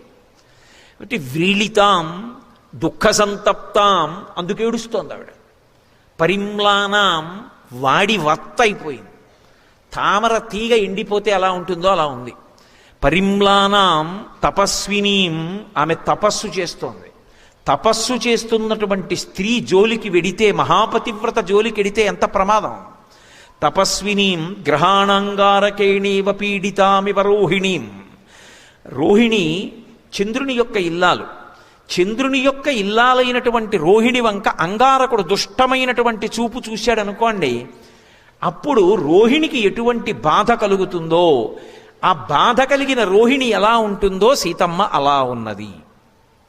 కాబట్టి గ్రహాణాంగారకేణేవ పీడితామివ రోహిణీం తాం స్మృతిమివ సందిగ్ధాం వృద్ధిం విపతితామివ విహచా వివశ్రద్ధ ఆశాం ప్రతిహతామివ. నేను మీతో మనవి చేశా కదూ, అసలు సీతమ్మ దర్శనమైనప్పుడు వాల్మీకి మహర్షి వేసినటువంటి శ్లోకాలలో ఉన్న ఉపమానాలు ఏ కవి ప్రయోగించడు. పరమాద్భుతమైనటువంటి ఉపమానాలు. తాం స్మృతిమివ సందిగ్ధాం. ఇంతకుముందు ఏదో ఒక విషయాన్ని చదువుకున్నాడు ఆయన చదువుకున్న కారణం చేత ఆ విషయం చెప్పవలసి వస్తే సాధికారికంగా చెప్తాడు, అలవోకగా చెప్తాడు. దాని గురించి పెద్ద పరిశ్రమ ఏమక్కల్లా, వెంటనే జ్ఞాపకానికి వస్తుంది ఆయనకి. కానీ చాలా కాలం అయిపోయింది, దాని మీద ఆయన పెద్ద శ్రద్ధ పెట్టి ఆలోచించలేదు. ఇప్పుడు తనకి జ్ఞాపకం వచ్చింది ఉందే, అది సత్యమేనా, అదేనా లేకపోతే ఇంకోటా, నేను తప్పు చెప్తున్నానా, ఇదేనా చెప్పవలసింది అని చెప్తున్నవాడికి అనుమానం వచ్చింది అనుకోండి. ఇంతకుముందు చెప్పగలిగిన దక్షుడు, కానీ ఇప్పుడు చెప్పేటప్పుడు అది మరుపుకొచ్చి నేను చెప్తున్నది ఇంతకుముందు చెప్పిందేనా, ఇంతకుముందు చెప్పింది సత్యం అదే చెప్తున్నానా, సరిగా జ్ఞాపకం వచ్చిందా, ఇంకోటేదో చెప్పేస్తున్నానా అని అనుమానం వచ్చిందనుకోండి. అప్పుడు లోపల ఎంత కుమిలిపోతుంటాడు పైకి మాట్లాడుతున్నా. ఆ స్థితి ఎలా ఉందో సీతమ్మ అలా ఉందిట. అయ్యో బాబాయ్, అది ఎవరైనా అసలు ఉపమానం అలా ప్రయోగించగలరండి? ఆ స్థితి మనస్సులో ఊహించాలంతే. తాం స్మృతిమివ సందిగ్ధాం వృద్ధిం నిపతితామివ. ఎంతో వృద్ధిలోకి వచ్చాడు. అబ్బా ఏమి మహానుభావుడండి అని చెప్పుకున్నారు. అకస్మాత్తుగా రాత్రికి రాత్రి ఐశ్వర్యమంతా మధ్యపతనం అయిపోయింది. ఆయనే మరునాటి రాత్రి ధనవంతుల యొక్క ఇంటి గోడల నీడలో నిలబడి గుర్తుపట్టకుండా భిక్షాటన చేస్తున్నాడు. ఇంత వృద్ధిలోకి వచ్చి ఐశ్వర్యం ఒక్కసారి మధ్యపతనం అయిపోతే ఎలా ఉంటుందో అలా ఉందిట సీతమ్మ. వృద్ధిం నిపతితామివ. ఎందుకంటే అప్పుడే చెప్పింది, సీతాపహరణం జరిగే ముందే చెప్పింది, ఇంకా మనం అంతఃపురానికి వెళ్ళిపోతాం కదా రామా, ఒకవేళ అది ప్రాణాలతో దొరకకపోతే ఆ జింక శరీరాన్నైనా పట్టండి నా అంతఃపురంలో పెట్టుకుంటానని. ఎందుకంటే ఆవిడ అప్పటికి పెట్టి సర్దేస్తోంది, ఇంటికి వెళ్ళిపోదామని. అయిపోతోంది ఇంకా సమయం, అమ్మయ్య అరణ్యవాసం అయిపోతోంది అనుకుంటోంది. అనుకుంటున్న ఆవిడ ఇంత కష్టంలోకి వెళ్ళింది. మరి ఆవిడ బాధ ఎలా ఉంటుంది? వృద్ధిం నిపతితామివ విహతామివచ శ్రద్ధ. ఇంతకు ముందు ఆయనకి విశేషమైనటువంటి నమ్మకం దేని మీద? శాస్త్రం మీద, గురువు మీద.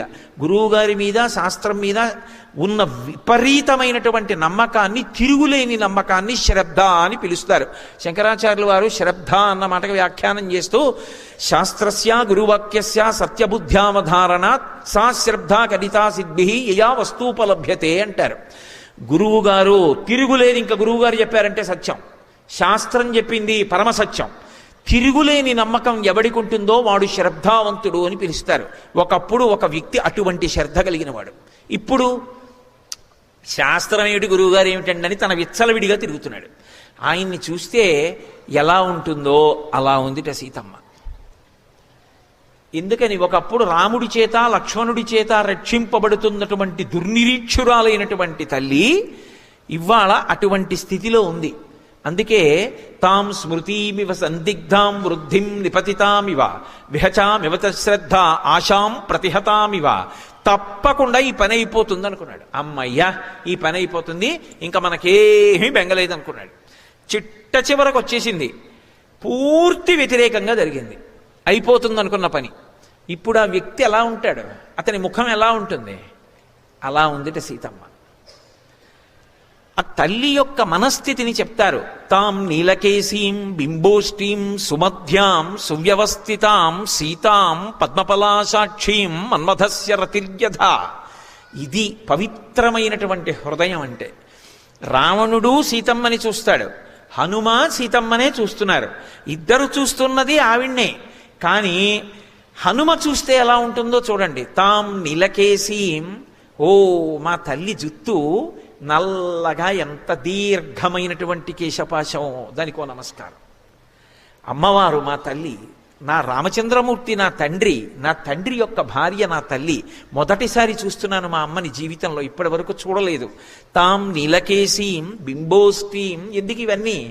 మా స్వామి మహాందగాడు, పుంసామోహన రూపాయ పుణ్యశ్లోకాయ మంగళం, ఆయనకి తగిన ఇల్లాలు మా అమ్మ. ఆ భావనతో చెప్తున్నారు. బింబోష్ఠీం, ఎర్రదొండ పండు వంటి పెదవి కలిగినది. సుమధ్యాం, చక్కని నడుము, సన్నటి నడుము కలిగినది. సువ్యవస్థితాం, మా తల్లి కూర్చుంటే అపసవ్యంగా అస్తవ్యస్తంగా కాకుండా ఎంత పద్ధతిగా కూర్చుందో చూడండి. సువ్యవస్థితాం సీతాం పద్మపలాసాక్షీం. మా అమ్మ కన్నులు ఇంత కష్టంలో ఉండి ఎరిపెక్కలేదే. ఇప్పటికీ మా అమ్మ కళ్ళు పద్మాలు ఎలా ఉంటాయో అలా ఉన్నాయే అనుగ్రహ శక్తితో. పద్మపలాసాక్షీం మన్మథస్య రతిర్యథ. మన్మధుడికి రతీదేవి ఎలాగో రామచంద్రమూర్తికి మా అమ్మ అలా కదూ. ఇద్దరు ఒక్కలాంటి వాళ్ళు కదూ. అనుగ్రహ శక్తిలో, ఆకారంలో, రూపసౌందర్యంలో ఒకరికొకరు తగినవారు. ఏమి మా తల్లి? మాన్యాగురు వినీతస్య లక్ష్మణస్య గురుప్రియా ఇది సీతాపి దుఃఖార్త కాలోహి తొరతిక్రమ. ఆర్షవాక్కు. రామాయణం జ్ఞాపకం పెట్టుకుంటే, రామాయణం చదువుకుంటే ప్రతి చిన్న కష్టానికి మనిషి విచలితుడు కాడు. అదొక్కటి చాలదండి. జీవితం అంటే వడ్డించిన విస్తరీ కాదు, పూల పాన్పు కాదు. అకస్మాత్తుగా వచ్చేవే కష్టాలు, ఆపదలు. కానీ ఎదురొడ్డి ధైర్యంగా నిలబడిన వాడెవడో వాడు జీవితంలో తట్టుకుని నిలబడగలిగినటువంటి మొనగాడు. వాడి చరిత్ర పుటలకెక్కుతుంది. వాడు ఆదర్శవంతుడై లోకానికి నిలబడతాడు. అంతేకాని చిన్న కష్టం వస్తే విచలితుడైపోయినటువంటి వాడు, నేల పడిపోయినటువంటి వాడు, మట్టి ముద్ద చేయిజారిపోతే నేల మీద పడితే ఇక పైకి లేవదు. బంతి చేయిజారి కింద పడితే మళ్ళీ పైకి లేస్తుంది. అలా లేవాలంటే మనసులో ఉత్సాహం ఉండాలి. అందుకు కదూ అంటారు నిన్న, అనిర్వేద శ్రియోమూలం అనిర్వేద పరం సుఖం అనిర్వేదో హి సతతం సర్వార్థేషు ప్రవర్తక కరోతి సఫలం జన్మో కర్మయత్తత్ కరోతి సహ తస్మాన్ అనిర్వేద కృతం యత్నం చేష్టేహేముత్తమం. ఇంతకన్నా చెప్పగలిగిన విషయాలు ఎక్కడైనా ఎవరైనా చెప్పిన ఉంటాయా? సత్యం వద ధర్మం చర. ఆకాశము భూమి ఈ మధ్యలో చెప్పాలి తప్ప దాటి చెప్తావా, కిందకెళ్ళి చెప్తావా? సనాతన ధర్మంలో చెప్పబడని విషయాలు చెప్పగలిగిన వాడు ఉండడు. ఎందుకంటే సమస్తము సనాతన ధర్మమునందే చెప్పారు. ఎంతో అద్భుతంగా చెప్పారు వ్యక్తిత్వ నిర్మాణం గురించి నిజంగా. అందుకని ఆ తల్లి గురించి చెప్తున్నారు. ఆమె ఎవరు అంటే మాన్యా గురు వినీతస్య లక్ష్మణస్య గురుప్రియ, గురువుల చేత శిక్షింపబడినటువంటి బుద్ధి కలిగినటువంటి వాడు లక్ష్మణస్వామి. ఆయన సామాన్యమైనటువంటి భక్తుడు కాడు. ఆయన యొక్క భక్తి అనితర సాధ్యం. ఆయన బుద్ధి అంత గొప్ప బుద్ధి. రామాయణం చదివితే అబ్బా ఏమి లక్ష్మణస్వామి, ఏమి భక్తి అనిపిస్తుంది నిజంగా. అటువంటి లక్ష్మణస్వామి చేత గౌరవింపబడినటువంటి తల్లి. తెల్లవారి లేస్తే మొట్టమొదట సీతారాముల పాదములకు నమస్కరించేవాడు ఆయన. సీతమ్మ అంటే అమ్మే. తల్లి సుమిత్రని విడిచిపెట్టేశాడు. మా వదినమ్మ నాతో ఉంది, చాలు మా వదినమ్మ నా తల్లి అనుకున్నాడు. ఈ దేశంలో వదినమ్మ అంటే కన్న తల్లిలా చూడడం ఎంత గొప్ప సంప్రదాయమో, వదినమ్మ పక్కనుంటే అమ్మని మించి ఉంటుంది అని. నిజంగా ఆ లక్ష్మణస్వామి ఏమైపోయాడో అని ఆ తల్లి ఎంత ఏడ్చిందో నిజంగా. అసలు రామాయణము కుటుంబ వ్యవస్థ అని మాట్లాడితే ఓ కుటుంబం అంటే ఇలా బ్రతకాలా అనిపిస్తుంది. అటువంటి లక్ష్మణస్వామి చేత గౌరవింపబడినటువంటి తల్లి. రాముడికి ఇద్దరే పక్కన. ఎందుకనంటే వాల్మీకి రామాయణంలోది కాదు, కానీ ఆవేశం ఆపుకోలేక ఒక విషయం చెప్తా. సీతారాములు అరణ్యవాసానికి వెళ్తున్నారు. ముందు రాముడు వెడుతున్నాడు, మధ్యలో సీతమ్మ నడుస్తోంది, వెనక లక్ష్మణస్వామి వెడుతున్నారు. వెడుతూ ఉండగా ఒక పెద్ద చెట్టు కనపడింది. ఆ చెట్టుకి తీగ అల్లుకుని పువ్వులు పూసింది, పెద్ద పెద్ద పువ్వులు. రాముడు చటుక్కున ఆగన్నాడు, లక్ష్మణ చూశావా, ఈ చెట్టు చాలా పెద్దదోయ్, కానీ చెట్టుకి చెట్టుగా అందం లేదు. ఈ తీగ చెట్టును అల్లుకుంది, పెద్ద పెద్ద పువ్వులు చెట్టుకి ఒత్తుకునేటట్టుగా అల్లుకుంది, అందుకని ఈ చెట్టుకి ఇంత అందం వచ్చింది, అవునంటావా అన్నాడు.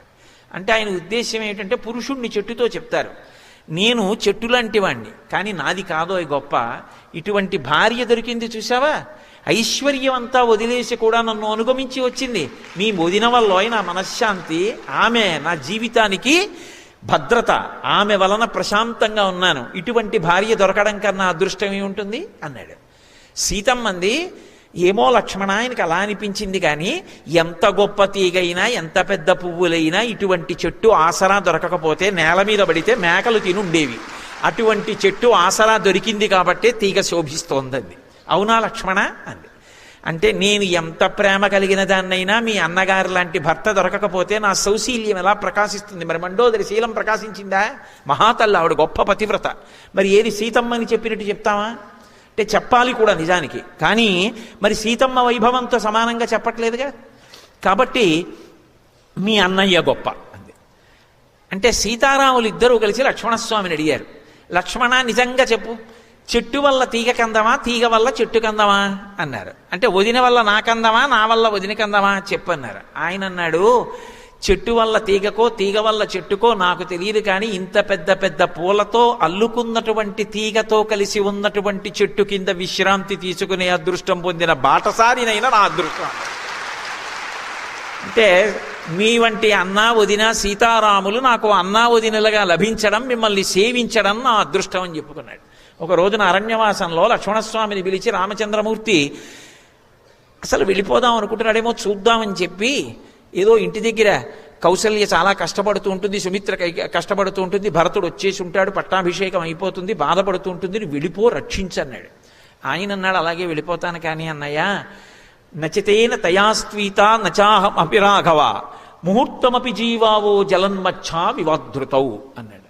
అన్నయ్య నన్ను వెళ్ళిపో వెళ్ళిపో వెళ్ళిపో అంటున్నావు, మరి సీతమ్మని అంటలేదు వెళ్ళిపోమ్మని. అంటే సీతమ్మ నిన్ను విడిచిపెట్టి ఉండలేదని నీకు నమ్మకం, నేను ఉండగలనని నమ్మకం, నన్ను వెళ్ళిపోమ్మంటున్నావు. నేను వెళ్ళిపోతానన్నయ్య, కానీ ఎలా వెళ్ళిపోతానో తెలుసా? నేను వెనక్కి తిరిగి వెళ్ళిపోతున్నప్పుడు, వెనక్కి తిరిగి చూస్తున్నప్పుడు ఎంతసేపు నువ్వు లీలామాత్రంగా కనపడతావో అంతసేపు మాత్రమే ప్రాణములతో ఉండి ఇక నీ దర్శనం నాకు ఆగిపోగానే ఎలా చనిపోతానో తెలుసా?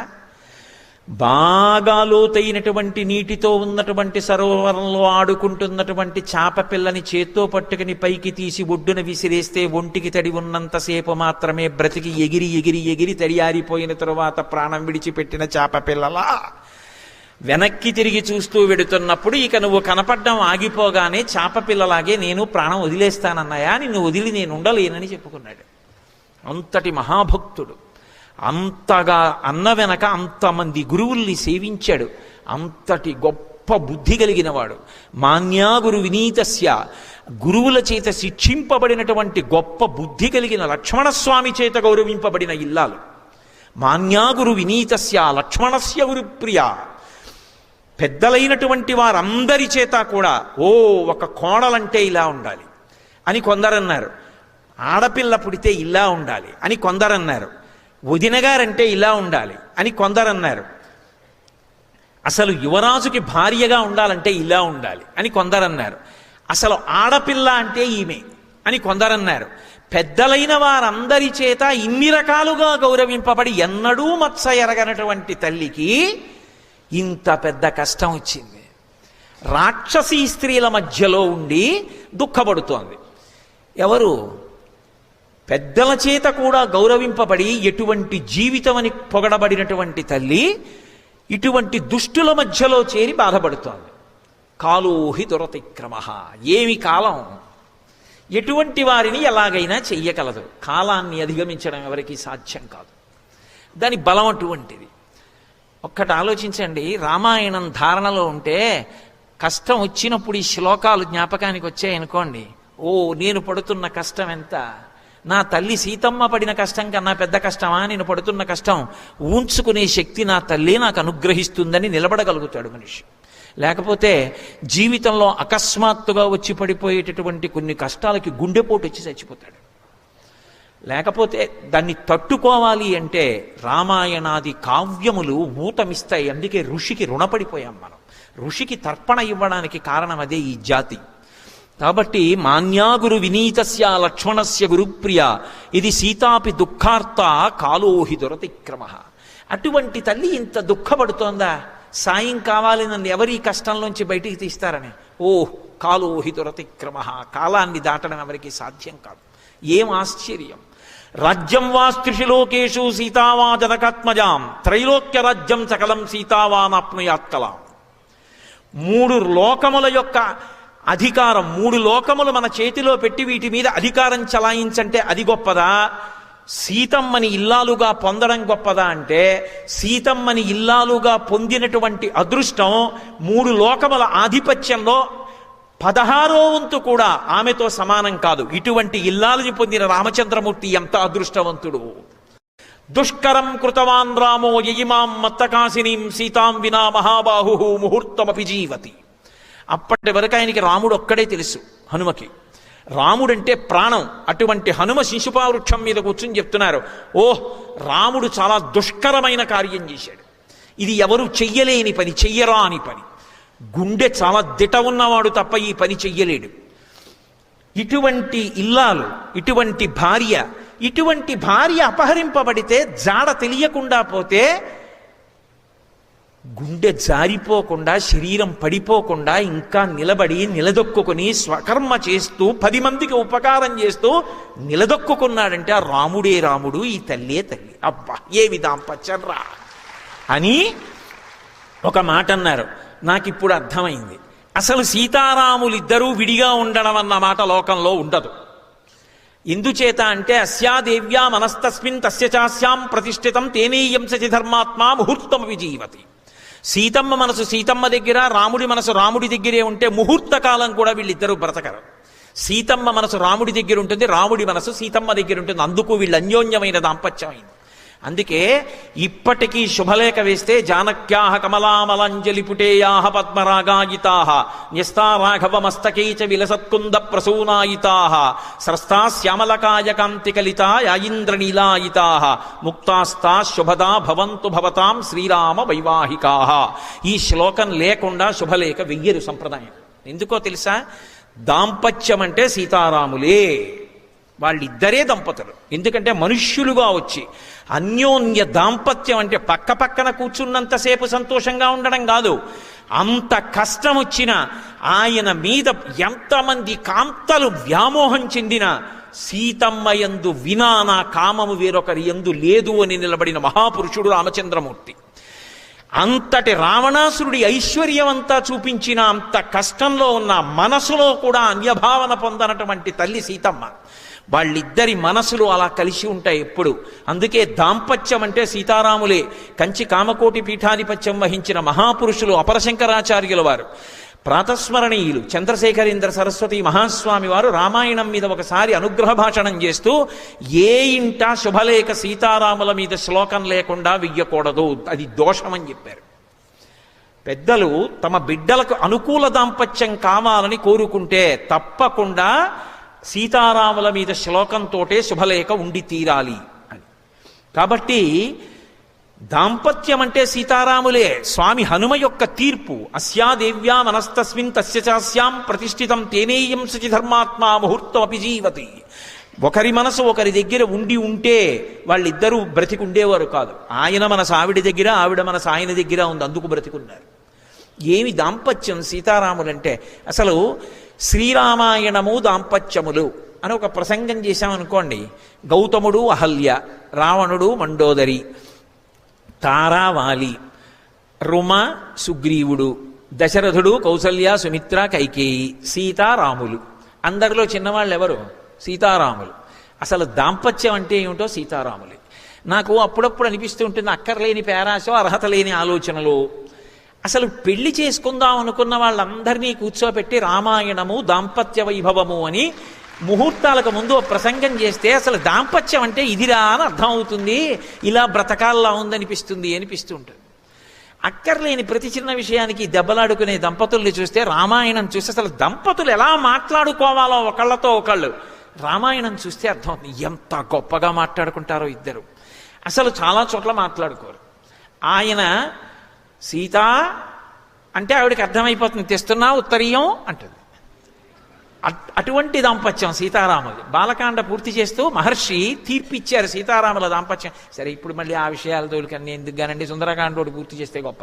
కాబట్టి అస్యాదేవ్యా మనస్తస్మిన్ తస్య చాస్యాం ప్రతిష్ఠితం తేనేయం శచి ధర్మాత్మా ముహూర్తం అభిజీవతి అని ఒక అద్భుతమైనటువంటి విషయం. సుముహూర్తమివధ్యాత్వా భాష్ప పర్యాకులీక్షణ సీతామాశ్రిత్య తేజస్వి హనుమాన్ విలలాప. వలవల వలవల వలవల ఏడి చేస్తున్నారా అన్నట్టుగా కళ్ళంబట ధారలుగా నీళ్లు పడిపోతున్నాయి హనుమకి. ఎందుకు అంటే లోపల ఆత్మని పరదేవతా స్వరూపంగా దర్శనం చేసినటువంటి యోగి యొక్క ఆనంద భాష్పాలు కన్నుల వెంట ఇలా కారిపోతుంటాయి. అందులో ఇక కదలిక ఉండదు. ఆ ధ్యానంలో, ఆ సమాధి స్థితిలో కన్నుల వెంట నీరు కారిపోతుంటుంది. అందుకే విలలాపహ, ఏడుస్తున్నారా అన్నట్టుగా ఉన్నారు, ఏడవట్లేదు. అవి ఆనంద భాష్పాలు. ఒకటి మహాతల్లి బ్రహ్మ విద్యాస్వరూపిణి అయినటువంటి జగన్మాత దర్శనమైనటువంటి ఆనంద భాష్పాలు కాదు కాదు. ఆ తల్లి యొక్క దైన్యాన్ని చూసి కళ్ళల్లోంచి కారుతున్న నీళ్లు కాదు కాదు. మా రామచంద్రమూర్తి ఇల్లాలు ఇంత గొప్పదా, ఇన్నాళ్ళు నాకు తెలియదు అబ్బా అని పొందినటువంటి ఆనందం బాహ్యంలో కథాపరంగా కాదు కాదు. ఆ తల్లి యొక్క రూపాన్ని చూస్తే ఇంత కష్టంలో ఉండి కన్నెర్రబడలేదే, ఏమి ఓర్పు నా తల్లిది, ఆ తల్లికిచ్చిన కితాబు కాదు కాదు.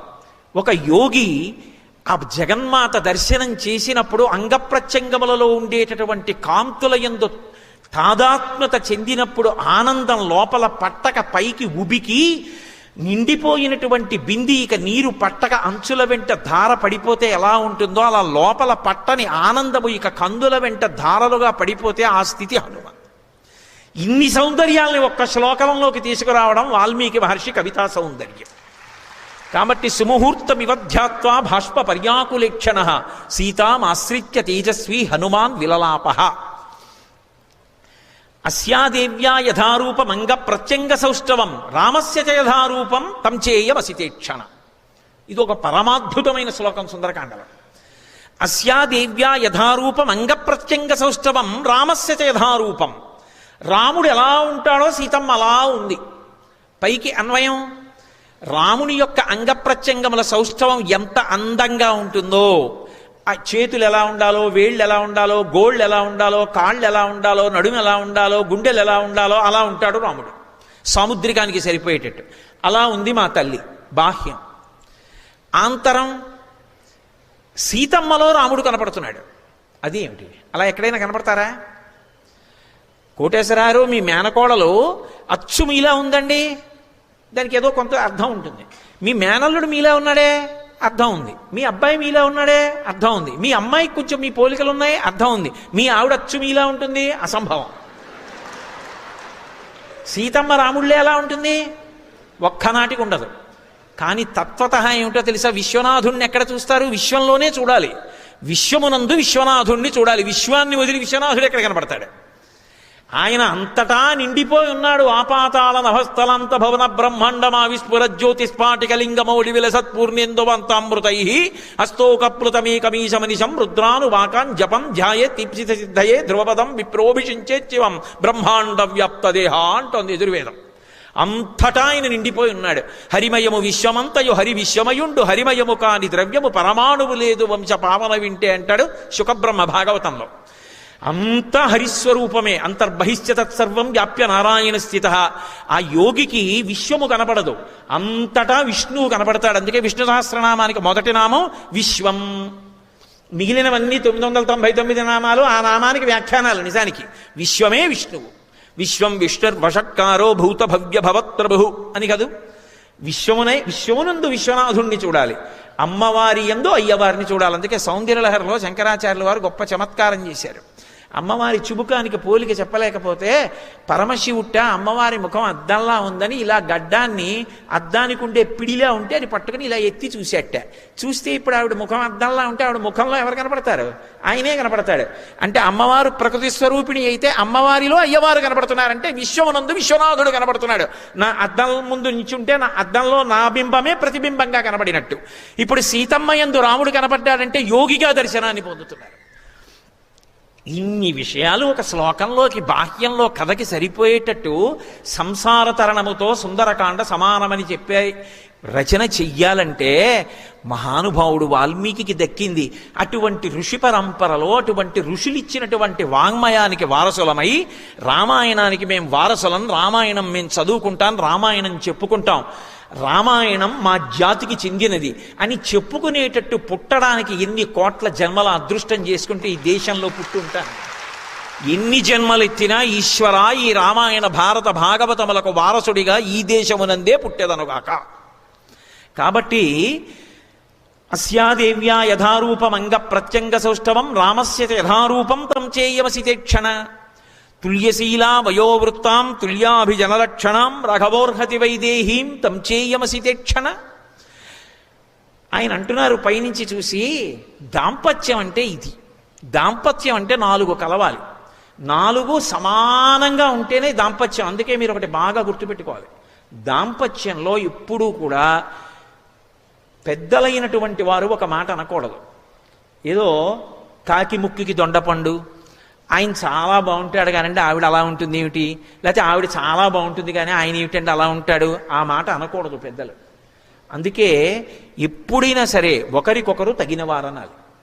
చూడండి శంకరాచార్యులు వారు శివానందలహరి చేస్తూ కళాభ్యాం చూడాలంకృత చిచి కళాభ్యాం నిజ తప ఫలాభ్యాం అంటారు. ఒకరి తపస్సుకొకరు ఫలమైనారు అంటారు తప్ప ఎవరెక్కువ ఎవరు తక్కువ అన్నది ఉండదు. కాబట్టి ఇద్దరూ కూడా దాంపత్యము అంటే పెద్దలు నిర్ణయించినారు అంటే ఈ 4 చూస్తారు అని గుర్తు. శీలము తుల్యశీల, తుల్య అంటే సమానంగా ఉండాలి అని, శీల అంటే స్వభావము. ఆవిడ స్వభావం ఏమిటి? అదే ఆయన స్వభావము అయి ఉండాలి. ఆయన స్వభావం ఒకటే ఆవిడ స్వభావం ఒకటే అనుకోండి. ఆవిడ ఎక్కడైనా ఓ దేవాలయం వచ్చిందో, కార్తీక పౌర్ణమి వచ్చింది, కాస్త ఓ 1 కిలో ఆవు నెయ్యి తీసుకొచ్చి, ఉంది కదా ఐశ్వర్యం, నెలకో 80,000 సంపాదిస్తున్నారు కదా ఆయన అని చెప్పి కాస్త ఓ ముకుట్లో పోసి ఓ 16 ఒత్తులు వెలిగించుకుందాం అనుకుంది. ఎందుకు ఇంత ప్రమిదిలో పోస్తే చాలదేమిటి, ఆర్డీ వేసుకోవచ్చు అన్నాడు అనుకోండి. నా ప్రారంధం అని కళ్ళమ్మడి నీళ్ళెట్టుకు దీపం పెట్టుకుంటుంది. పెళ్లి చేయడం 80,000 చూసి చేయకూడదు, స్వభావాలు చూడాలి. స్వభావాలు చూడకపోతే ఇద్దరి మధ్య అగ్నిహోత్రం ప్రబలుతుంది. శీలము అంటే స్వభావము అని అర్థం. తుల్యశీల వయో, భర్త తనంత తాను గురువు, అందుకని పెద్దవాడై ఉండాలి వయస్సులో. రాముడి కన్నా సీతమ్మ చిన్నది, అందుకని తుల్యశీల వయో వృత్తాం. వృత్తాం అంటే నడవడి. ఆయన నడవడి ఎలా ఉంటుందో ఆవిడ నడవడి కూడా అలా ఉంటేనే. ఇంటికి ఓ అతిథిని పిలిచారనుకోండి, ఆయన ఏదో సంతోషంగా రండి అన్నాడు. వచ్చారా, రోజు ఎవరినో ఒకళ్ళని తీసుకొస్తారు ఆయన. మా ఇంట్లో ఇది అలవాటేలేండి అందనుకోండి ఆవిడ, ఇంకేం తింటారు మీరు వెళ్ళాక. ఆయన ఎంత ఆదరంగా పిలిచారో అంతకన్నా ఆదరంగా ముందు రోజు పొద్దున్నే ఫోన్ చేసి ఏం తింటారు, ఎప్పుడు వస్తారు అని ఎంతో ప్రేమతో ఆ ఇల్లాలు మాట్లాడింది అనుకోండి, యువతలైన ఇల్లాలతోటి ఆ ఇంటికి వెళ్ళి తింటే వంటపడుతుంది. అసలు ఆ ప్రేమ ఇద్దరి మధ్య ఉండకుండా ఇంటికి వెళ్ళడం ఎందుకు? కాబట్టి నడవడి ఇద్దరిది ఒకలాగే ఉందా నడవడి, ఇది చూడాలి. అభివ్యక్తమైతే గుణములు నడవడి అంటారు. నడవడి సరిపోతుందా ఇద్దరిదీని? తుల్యశీలావయో వృత్తాం తుల్యాభిజన లక్షణాం. అభిజనము అంటే వంశం. వీళ్ళ వంశం వాళ్ళ వంశం సరిపోతాయా? ఆ వంశ ప్రతిష్ఠ చాలా గొప్పదైతే ఈ వంశ ప్రతిష్ఠ అటువంటిదైనా? ఈ వంశంలో కూడా అటువంటి వాళ్ళు పుట్టారా? కాబట్టి తుల్యాభిజన లక్షణాం. లక్షణం అంటే అందం. అందం అంటే నలుపు తెలుపు కాదు అందం అన్న మాటకు అర్థం. ఎందుకంటే ఆ మాటకు వస్తే నారాయణుడు నలుపు, పార్వతీదేవి నలుపు. నలుపు అందంలో తక్కువ అని సిద్ధాంతాలు చేయకూడదు. అందము అన్న మాట నిర్వచించుకోవలసింది ఎవరు అంటే ఆమెకు ఆయన, ఆయనకు ఆమె, అంతే. నేను మిగిలిన 4 చూడాలి. రే, ఈమెని కోడలుగా స్వీకరించడానికి నాకు అన్ని విషయాల్లోనూ నచ్చిందిరా, ఆమె నీకు నచ్చితే చూసుకో. నాన్నగారండి నాకు పిల్ల నచ్చింది అంటే ఆమె రూపము నచ్చింది అని చెప్పవలసిన వాడు నా కొడుకు. ఆమె రూపము నచ్చవలసింది నాకు కాదు, నా కొడుక్కి. 80 ఏళ్ళు వచ్చినా నచ్చే ఉండాలి. అందుకే పెళ్లికి ఒకలా ఉంటుంది. కొత్తపల్లి కొబ్బరి మామిడి పండుని మా జిల్లాలో వస్తుంది, చాలా బాగుంటుంది సువాసనతోటి. ఆ కొత్తపల్లి కొబ్బరి మామిడి పండులా ఉంటుంది ఆ పెళ్ళైన కొత్తల్లో. షష్ఠి పూర్తి నాటికి అది ఎలా ఉండాలి అంటే ఏదో సామూహిక రుద్రాభిషేకాలు ఉన్నాయని పెద్ద జాడీతో పుట్టతేని తీసుకొచ్చి అక్కడ పెట్టారనుకోండి, మనవడు వచ్చి ఆడుకుంటూ దాన్ని మోత తీసేశాడు అనుకోండి, అక్కడ పెట్టిన కొత్తపల్లి కొబ్బరి మామిడి పళ్ళలో ఓ పండు టక్కని దొల్లి తేనెలో పడిపోయింది. ఓ నెల్లాళ్ళు పోయిన తర్వాత రుద్రాభిషేకానికి ఈ తేనెంతా పట్టుకెళ్ళి అభిషేకం చేద్దామని గిన్నెల్లో పోస్తున్నాడు. ఇప్పుడు ఈ కొత్తపల్లి కొబ్బరి మామిడి పండు ఒక నెల్లాళ్ళు తేనెలో ఉండిపోయి నానిపోయింది. అసలే కొత్తపల్లి కొబ్బరి మామిడి పండు, ఇప్పుడు దాన్ని తేనెలో నెల్లాళ్ళు ఉంది. ఇప్పుడు దాన్ని పిండి నోట్లో పెట్టుకున్నాడు అనుకోండి, ఎలా ఉంటుంది? షష్ఠి పూర్తికి దంపతుల మధ్య అనురాగం అలా ఉండాలి, అప్పుడు కొట్టుకోకూడదు. ఇంకా అలా వర్ధిల్లాలది ఎప్పటికీ కూడా. అందుకే కాడితో అభిషేకం చేయిస్తారు. సరే, ఇప్పుడు మళ్ళీ ఆ వివాహ ఘట్టాలు అటు చూడలేదు, ఏదో అంటుంటాను, మళ్ళీ అలా అంటుంటాను నాకు నేనే. కాబట్టి ఆ అందం ఇద్దరికి ఒకరికొకరు నచ్చారా, అది వాళ్ళ మధ్య విషయం, మనకు అనవసరం. అందుకే అన్నాను, అక్కర్లేనటువంటి పెడసరపు మాటలు ప్రయోగించకూడదు ఇతరులు దాంపత్యమనందు. కాబట్టి తుల్యాభిజన లక్షణం రాఘవోర్హతి వైదేహీం. ఆ రాఘవుడికి ఈ వైదేహి తగినది. ఆయన రఘువంశానికి చెందినవాడు, ఈమె విదేహ వంశానికి చెందింది.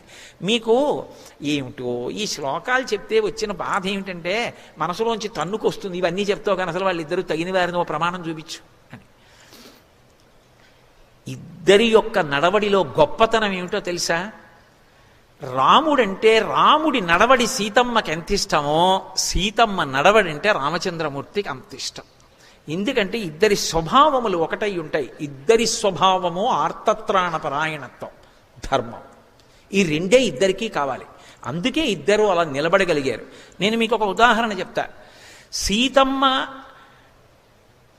భూమిలోంచి పైకొచ్చిన తరువాత ఆమెని వీర్యశుల్కగా ప్రకటించాడు జనకుడు. వీర్యశుల్క అంటే పరాక్రమం చేత గెలుచుకోవాలి. శివధనస్సుని ఎక్కుపెట్టిన వాడెవడుంటాడో వాడికే ఇచ్చి వివాహం చేస్తానన్నాడు. దేవతల దగ్గర నుంచి ఎందరో వచ్చారు, ఎవ్వరూ ఎక్కుపెట్టలేకపోయారు. ఎక్కుపెట్టలేక ఓడిపోయిన వాళ్ళందరూ సంఘం పెట్టుకుని జనక మహారాజు గారి మీదకి యుద్ధానికి వచ్చారు. అసలు నీ పిల్లని ఎవరికి ఇవ్వవా అని. ఆయన ఏం చేశాడంటే తపస్సు చేసి దేవతా సైన్యాన్ని సహాయం తీసుకుని వీళ్ళందరినీ ఓడించాడు. ఎవరికి ఇవ్వాలి అంటే శివధనస్సు ఎక్కుపెట్టిన వాడికే ఇస్తానన్నాడు. ఇది బాలకాండలో చెప్పాల ఈ రహస్యం. నిజంగా రాముడు వచ్చాడు. జనకుడు అన్నాడు, పగతిర్మానుషానంచ ధనుషర్ష ప్రపూరణే ఆరోపణే సమాయోగే వేపనే తొలనేపివా అన్నాడు. మనుష్యుడు ఈయన ఎక్కువ పెడతాడా? పిల్లాడు దేవతలు ఎక్కువ పెట్టలేదు, వీడేమి ఎక్కువ పెడతాడన్నాడు అని విశ్వామిత్రుడు వంక చూసి ఆయన మీద భయంతో గౌరవంతో ఎక్కువ పెట్టబోయ్ అన్నాడు. ఆ మందసం తెప్పించి తీశాడు మహానుభావుడు, ఎక్కువ పెట్టాడు. పెళపెళ ధ్వనులతో విరిగిపోయింది ధనస్సు. అక్కడ స్పృహలో ఉన్నటువంటి వాళ్ళు కేవలం నరువులే. ఒకటి విశ్వామిత్రుడు, 2 రాముడు, 3 లక్ష్మణుడు, 4 జనకుడు, ఈ నలుగురే. 5వ వాడు స్పృహలో లేడు అధ్వనికి. ఇప్పుడు స్వర్ణ కలశంతో నీళ్లు పట్టుకుని గబగబా వచ్చాడు. ఇది సీతమ్మకి తెలుసు, శివధనుర్భంగం అయింది, రాముడికి ఇస్తారు నన్నని. గబగబా వచ్చి, రామా కన్యాదానం చేస్తాను, అన్నమాట నిలబెట్టుకుంటాను, వీర్యశుల్క, అందుకని నా కూతుర్ని నీకు ఇస్తున్నాను అన్నాడు. ఆయన చేయి పట్టలేదు. ఆయన అన్నాడు, దీయమానాం నతుతదా ప్రతిజగ్రాహ రాఘవ అవిజ్ఞాయ పితుశ్చంధ అయోధ్యాధిపతే ప్రభో అన్నాడు. ఈ మాట ఎక్కడొచ్చిందో తెలుసా? బాలకాండలో లేదు ఇది. అయోధ్యకాండ చిట్ట చివరిలో సీతారాములిద్దరూ కలిసి అనసూయమ్మ ఆశ్రమానికి వెళ్ళారు. అత్రి మహర్షి ఆశ్రమం అనరు, అనసూయమ్మ ఆశ్రమం అంటారు. ఆ తల్లి పాతివ్రత్యంతో అంత పేరు తెచ్చుకుంది. అక్కడికి వెడితే అనసూయమ్మ అడిగింది, నీ కళ్యాణం గురించి ఏదో చాలా చమత్కారంగా చెప్పుకుంటూ ఉంటారు సీత, ఏది చెప్పు అంది. ఏదైనా ఒక్క పెడసరపు మాట అంటుందేమో చూద్దామని. అనదని తెలుసు అనసూయమ్మకి. ఒక పతివ్రత వైభవం, అంత చిన్న పిల్ల పరిణతి పొంగిపోవడానికి అడిగింది ఆ ప్రశ్న. సాధారణంగా ఇంతమంది పెళ్లి చేసుకోవాలనుకున్న పిల్ల కన్యాదానం చేస్తానంటే రాముడు అన్నాడు, సీతమ్మ చెప్పింది ఈ మాట, అమ్మా రాముడు ఏమంత తొందరగా నన్ను పెళ్లి చేసుకోలేదు, ఏదో శివధనుర్భంగం చేస్తే జనకుడు ఇచ్చేశాడు అంటుంటారు లోకంలో, అంత తొందరగా నన్ను చేపట్టాడు అనుకుంటున్నావా? చేపట్టలేదు. మా నాన్న పట్టుకెళ్ళి కన్యాదానం చేస్తానని జలకలశం తీసుకొస్తే ఆయన అన్నాడు, ఇవ్వడానికి నువ్వెవరు, పుచ్చుకోవడానికి నేనెవరు? అదేం కలం కాదు, కాగితం కాదు, జీవితాంతం నా పక్కన నిలబడవలసినటువంటి ధర్మపత్ని. నా పక్కన ధర్మపత్నిగా ఉండి నా జీవితంలో అనుసరించి నా వంశాన్ని పెంచడానికి, నా మనసుకి శాంతి కలిగించేటటువంటి శాంతి స్థానంగా ఆమె భార్యగా ఉండవచ్చా ఉండకూడదా నిర్ణయించగలిగిన అధికారం ఈ భూమండలం మొత్తం మీద నన్ను కన్న తండ్రిదొక్కడిదే. తండ్రిని కాదని పెళ్లిలో స్వతంత్రించి నేను తీసుకోను. మా నాన్నగారికి కబురు చేయి, అవిజ్ఞాయ పితుశ్చంధ అయోధ్యాధిపతే ప్రవోహో, మా నాన్నగారు అంగీకరించకపోతే నేను తీసుకోనన్నాడు. కబురు చేశాడు మహానుభావుడు జనకుడు. వచ్చాడు దశరథుడు, పెద్దవాడు, వృద్ధుడైపోయాడు. ముందు ఆయన కూడా తొందరగా రాలా. ఆయన వెంటనే వశిష్ఠాది మహర్షుల్ని పిలిచాడు. పెళ్లి విషయంలో నిర్ణయాన్ని రేపు చెప్తాం, ఎల్లుండి చెప్తాం అనకూడదు. ఇదితో రోచతే వృత్తం, మీకు జనకుడి యొక్క ప్రవర్తన మంచిదేనా మీకు తెలుసా? ప్రవర్తన మంచిదైతే చెప్పండి, బియ్యం అందడానికి వెడదాం అన్నాడు. చాలా మంచిది మాకు తెలుసున్నంత వరకు, అయితే బయలుదేరండి. మా భూత్కాలస్య పర్యయ, ఆలస్యం చేయకూడదు, మీరు ముందు వెళ్ళండి, మీరు ఓపికన్న వాళ్ళు ముందు వెళ్ళండి, పెద్దవాణ్ణి అంత గబగబా ప్రయాణం చేయలేను, వెనకొస్తానన్నాడు. ఆఖరికి మిథిలా నగరాన్ని చేరారు. అప్పుడు కూడా జనకుడు దశరథుడు కూర్చుని నిర్ణయించుకోవాలి. సీతారాముల యొక్క కళ్యాణం అంటే వాళ్ళిద్దరి యొక్క మనసులు ఎంత గొప్పవో, ఎంత ధర్మనిష్టో చూడండి. వాళ్ళిద్దరూ నిజంగా శివధనుర్భంగం అయిపోయిందని పెళ్లి చేసుకోవచ్చుగా, చేసుకోలేదు. ఏదో సీతమ్మ అలా తెరమించి చూస్తున్నట్టు, రాముడు ఏదో పక్కనే ఉన్నట్టు, అవన్నీ నిజాలు కావు. రామాయణం చదివితే అర్థం అవుతుంది. అలా ఏం చూడలేదు ఆవిడ. కానీ దశరథ మహారాజు గారు, జనక మహారాజు గారు అలా కూర్చున్నారు. అన్నదమ్ముల ప్రేమ అంటే జనక మహారాజు గారు అన్నాడు, నా తమ్ముడు ఉన్నాడు కుశధ్వజుడు, ఇంట్లో పెళ్లి మాటలు అవుతుంటే మా తమ్ముడు లేకపోతే ఎలా, మా తమ్ముడిని పిలిపిస్తానన్నాడు. అన్నగారి కూతురు పెళ్లి, పరిగెత్తుకొచ్చాడు తమ్ముడు. అది అన్నదమ్ములంటే. ఏవి రామాయణం అండి! అసలు కుటుంబం అంటే ఏమిటో రామాయణం చూసి నేర్చుకోవాలి. రామాయణం చదవకపోతే మనిషి మనిషిగా బ్రతకలేడు. దశరథుడు జనకుడు ఎదురెదురుగుండా కూర్చున్నారు. ఒకరి వంశం ఒకరికి చెప్పాలి. నా వంశం గురించి నేను చెప్పుకున్నాను అనుకోండి, గొప్పలు చెప్పుకోవచ్చు, చెప్పుకుంటారు కదా సహజంగా. మా ముత్తాతగారు అంత గొప్పవారు, మా తాతగారు అంత గొప్పవారు, మా తండ్రి గారు అంత గొప్పవారు అనాలి. అంతేగాని వెలితి మాటలు మాట్లాడకూడదు. కానీ పెళ్లికి మాట్లాడేటప్పుడు నిష్పక్షపాతంగా చెప్పాలి. ఆ వంశవృక్షం ఎటువంటిది చెప్పాలి. అందుకని దశరథుడు తాను చెప్పలేదు, తన పురోహితుడు వశిష్ఠుణ్ణి పిలిచాడు. పిలిచి మా వంశం ఎటువంటిదో జనక మహారాజు గారికి చెప్పండి అన్నాడు. అంటే మహానుభావుడు వశిష్ఠుడు చెప్పాడు. అసలు ఈ ప్రపంచమేమీ లేదు, అవ్యక్తం అంటే వ్యక్తము కాలేదు నామరూపాత్మకంగా, అలా ఉండేది ఒకప్పుడు. ఆ అవ్యక్తము నుంచి బ్రహ్మగారు వచ్చారు. బ్రహ్మగారికి మరీచి కొడుకుగా వచ్చాడు. అవ్యక్తము బ్రహ్మ, మరీచి, మరీచికి కశ్యపుడు, కశ్యపునికి సూర్యభగవానుడు కలిగాడు, సూర్యభగవానుకి మనువు కలిగాడు, మనువుకి ఇక్ష్వాకువు, ఇక్ష్వాకువుకి కుక్షి, కుక్షికి వికుక్షి, వికుక్షికి బాణుడు, బాణుడికి అనరణ్యుడు, అనరణ్యుడికి త్రిశంకువు, అనరణ్యుడికి పృథువు, పృథువికి త్రిశంకువు, త్రిశంకువుకి దుందుమారుడు, దుందుమారుడికే యమనాశ్యుడని ఒక పేరు. ఆయనకి సుసంధి, సుసంధికి ధ్రువసంధి ప్రసేనజిత్ అని ఇద్దరు కొడుకులు. ధ్రువసంధికి భరతుడు, భరతునికి అసితుడు, అసితునికి సగరుడు, సగరునికి అసమంజసుడు, అసమంజసునికి అంశుమంతుడు, అంశుమంతునికి దిలీపుడు, దిలీపునికి భగీరథుడు, భగీరథునికి కకుత్సువు, కకుత్సువుకి రఘువు, రఘువుకి ప్రవృద్ధుడు, ప్రవృద్ధునికి శంఖనుడు, శంఖనుడికి సుదర్శనుడు, సుదర్శనుడికి అగ్నివర్ణుడు, అగ్నివర్ణుడికి శ్రీగ్రగుడు, శ్రీగ్రగుడికి మరువు, మరువుకి ఆ తర్వాత వచ్చినటువంటి వాడు మరువు, తర్వాత ప్రశిశ్రుకుడు, ప్రశిశ్రుకుడి తర్వాత అంబరీషుడు, అంబరీషుడు కడుపున పుట్టినటువంటి వాడు యయాతి, అంబరీషుని కడుపున పుట్టినటువంటి వాడు నహుషుడు, నహుషుడి కడుపున పుట్టినవాడు యయాతి, యయాతి కడుపున పుట్టినవాడు నాభాగుడు, నాభాగుని కుమారుడు అజమహారాజు, అజమహారాజు గారి కుమారుడు దశరథ మహారాజు, దశరథ మహారాజు గారి కుమారులు ఈ రామలక్ష్మణ భరత శత్రుఘ్నులు. ఇది ఇక్ష్వాకు వంశం. కాబట్టి ఈ ఇక్ష్వాకు వంశం అద్భుతమైన వంశం. ఇంతమంది మహానుభావులు పుట్టారు. అదిగో అందులో పెద్దవాడు రామచంద్రమూర్తి. ఈ రామచంద్రమూర్తిని నీ కుమార్తె సీతమ్మకిచ్చి వివాహం చెయ్యాలి. ఈ వంశం ఇటువంటిది, నీకు అంగీకారమా అని అడిగాడు. జనకుడు తాను అంగీకరించలేదు. ఇలా తిరిగి చూశాడు, ఇలా తిరగలేదు. ఎందుకంటే గురువుగారు కుడి పక్కన ఉండాలి. అందుకని ఇటు తిరిగి చూశాడు. ఇటు తిరిగి చూస్తే శతానందుడున్నాడు, గౌతమ మహర్షి కొడుకు. జనకుడికి ఆయన పురోహితుడు.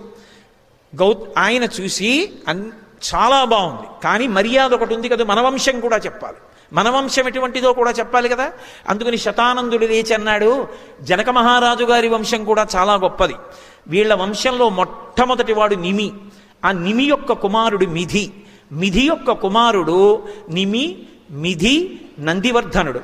ఆ నందివర్ధనుడి తర్వాత వచ్చినటువంటి వాడు సుకేతువు, సుకేతువు తర్వాత వచ్చినటువంటి వాడు బృహద్రథుడు, బృహద్రథుని యొక్క కుమారుడు దేవరాతుడు, దేవరాతుని యొక్క కుమారుడు మహావీరుడు, మహావీరుడి యొక్క కుమారుడు సుధృతి, సుధృతి యొక్క కుమారుడు హర్యశ్యుడు, హర్యశ్యుని యొక్క కుమారుడు మరుడు, మరుని యొక్క కుమారుడు దుష్టకేతువు. ఆ తర్వాత వచ్చినటువంటి వాడు ప్రతీంధకుడు, ప్రతీంధకుని తర్వాత వచ్చినటువంటి వాడు కీర్తిరథుడు, కీర్తిరథుని యొక్క కుమారుడు విభుదుడు, మహీద్రకుడు, మహీద్రకుని యొక్క కుమారుడు విభుదుడు, విభుదుని యొక్క కుమారుడు దేవమీఢుడు, ఆయన యొక్క కుమారుడు ఆ తర్వాత వచ్చినటువంటి వాడు కీర్తిరాతుడు, కీర్తిరాతుని యొక్క కుమారుడు మహారోముడు, మహారోముని యొక్క కుమారుడు స్వర్ణరోముడు, స్వర్ణరోముని కుమారుడు హ్రస్వరోముడు, హ్రస్వరోమునికి ఇద్దరు కుమారులు. పెద్దవాడు జనక మహారాజు, రెండవ వాడు కుశధ్వజుడు. జనక మహారాజు గారికి ఇద్దరు ఆడపిల్లలు. పెద్ద ఆమె పేరు సీతమ్మ, రెండవ పిల్ల పేరు ఊర్మిళ. కుశధ్వజుడికి ఇద్దరు కుమార్తెలు. పెద్ద ఆమె పేరు మాండవి, రెండవ పిల్ల పేరు శృతకీర్తి. మీరు అంగీకరిస్తే దశరథ మహారాజు గారి నలుగురు కొడుకులకి ఈ అన్నదమ్ముల యొక్క ఇద్దరు పిల్లల్ని ఇచ్చి వివాహం చేస్తామన్నారు. వాళ్ళిద్దరూ అంగీకరించిన తర్వాత దశరథ మహారాజు జనక మహారాజు అంగీకరిస్తే అప్పుడు కళ్యాణం జరిగింది. అమ్మా ఇలా అయిందమ్మా మా కళ్యాణం అని అయోధ్యకాండలో సీతమ్మ చెప్పింది. అంటే ఇద్దరి నడవడి ఎంత గొప్పదో చూడండి. ఎక్కడ అంతమంది పెళ్లి చేసుకుంటామన్నారు, శివనర్భంగం చేస్తే పిల్లనిస్తామని మా నాన్నగారు ముందుకొస్తే వాళ్ళ నాన్నగారి మాటే వింటాను, మా నాన్నగారే ఒప్పుకోవాలన్నారమ్మా. అప్పటి నుంచి అదే గొడవ. మా నాన్నగారి కోసం అరణ్యానికి వస్తాను, ఇప్పుడు అరణ్యానికి బయలుదేరారు.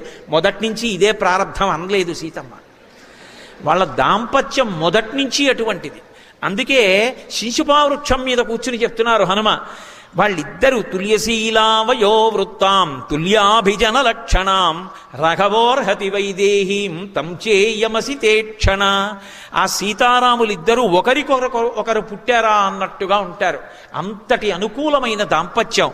సీతమ్మ అప్పుడప్పుడు రాముడి కను ఎరిపెక్కుతుందేమో. సీతమ్మ ఇన్ని కష్టాల్లో ఉన్నా నా తల్లి కళ్ళు నల్లగానే ఉన్నాయి. నల్లని కన్నులు కలిగిన సీతమ్మ పొంగిపోతున్నారు పైనుంచి చూసి. క్షితిక్షమా పుష్కర సన్నిభాక్షి యారక్షిత రాఘవ లక్ష్మణాభ్యాం సారాక్షసీభి వికృతేక్షణాభి సంరక్షిత సాంప్రతి వృక్షమూలే. ఆ తల్లికి అమ్మ పోలికొచ్చింది, భూమిలోంచి పైకొచ్చింది కదూ. భూమికి ఎంత ఓర్పో నా తల్లి సీతమ్మకంత ఓర్పు. క్షితిక్షమా పుష్కర సన్నిభాక్షి, పద్మముల వంటి కన్నులు కలిగినటువంటి తల్లి. యారక్షిత రాఘవ లక్ష్మణాభ్యాం, రామలక్ష్మణుల చేత రక్షింపబడేటటువంటి తల్లి. అటువంటి తల్లి సారాక్షసీభి వికృతేక్షణాభి, వికృతమైనటువంటి నేత్రములు కలిగిన రాక్షసీ స్త్రీల చేత ఇవాళ పరివేష్టింపబడి ఉంది. సంరక్షిత సాంప్రతి వృక్షమూలే. జనక మహారాజు గారి పెద్ద కూతురు, దశరథ మహారాజు గారి పెద్ద కోడలు, రామచంద్రమూర్తి ఇల్లాలు ఇల్లు లేని దానిలా రావణాసురుడి యొక్క అంతఃపురంలో ప్రమదావనంలో అశోక వృక్షం కింద చెట్టు కింద చుట్టూ రాక్షస స్త్రీలు పరివేష్టించి ఉంటే తన కష్టం చెప్పుకోవడానికి మనిషి లేక ఏడుస్తూ కూర్చుంది. అమ్మా ఏమి ఓర్పమ్మా, ఇంకా అలాగే ఉండి నల్లగా చూస్తున్నావు, తల్లి నీకు నమస్కారం. ఇది ఆయన పవిత్ర హృదయం. సరే, ఇలా ఇన్ని శ్లోకాలను నేను చెప్పను. అలా ఆయన చెట్టు మీద కూర్చుని సీతమ్మ యొక్క పాతివ్రత్యానికి పరవశించిపోయి ఆనందపడిపోయి కన్నుల నీరు కారుస్తున్నారు. ఇక కొద్దిగా రాత్రి మిగిలి ఉంది అంటే తెల్లవారుతోంది. తెల్లవారుతుండగా నిద్రలేచాడు రావణాసురుడు. తెల్లవారుజామున నిద్ర లేవడం చాలా చాలా గొప్ప విషయం. అందరూ నిద్ర లేవలేరు. అది ఆ అలవాటు ఉన్నవాళ్ళు మాత్రమే నిద్ర లేవగలరు. నిద్ర లేవడం ఎంత గొప్పో, నిద్ర లేవగానే చెయ్యవలసింది చేయడం కూడా అంతే గొప్ప. నిద్ర లేచి చెయ్యకూడని పనులు చేయకూడదు, లేచి చెయ్యవలసింది చెయ్యాలి. ఆయన నిద్రలేస్తూనే అశోకవనంలో ఉండేటటువంటి సీతమ్మ జ్ఞాపకానికి వచ్చి కామాతురత పొందాడు. ఎప్పుడు? తెల్లవారుజామున. అది బ్రహ్మముహూర్తం. కేవలముగా దేవతల్ని ఆరాధించవలసినటువంటి సమయం. వేదం చదువుకోలేదా? చదువుకున్నాడు. తెలియదా? తెలుసు.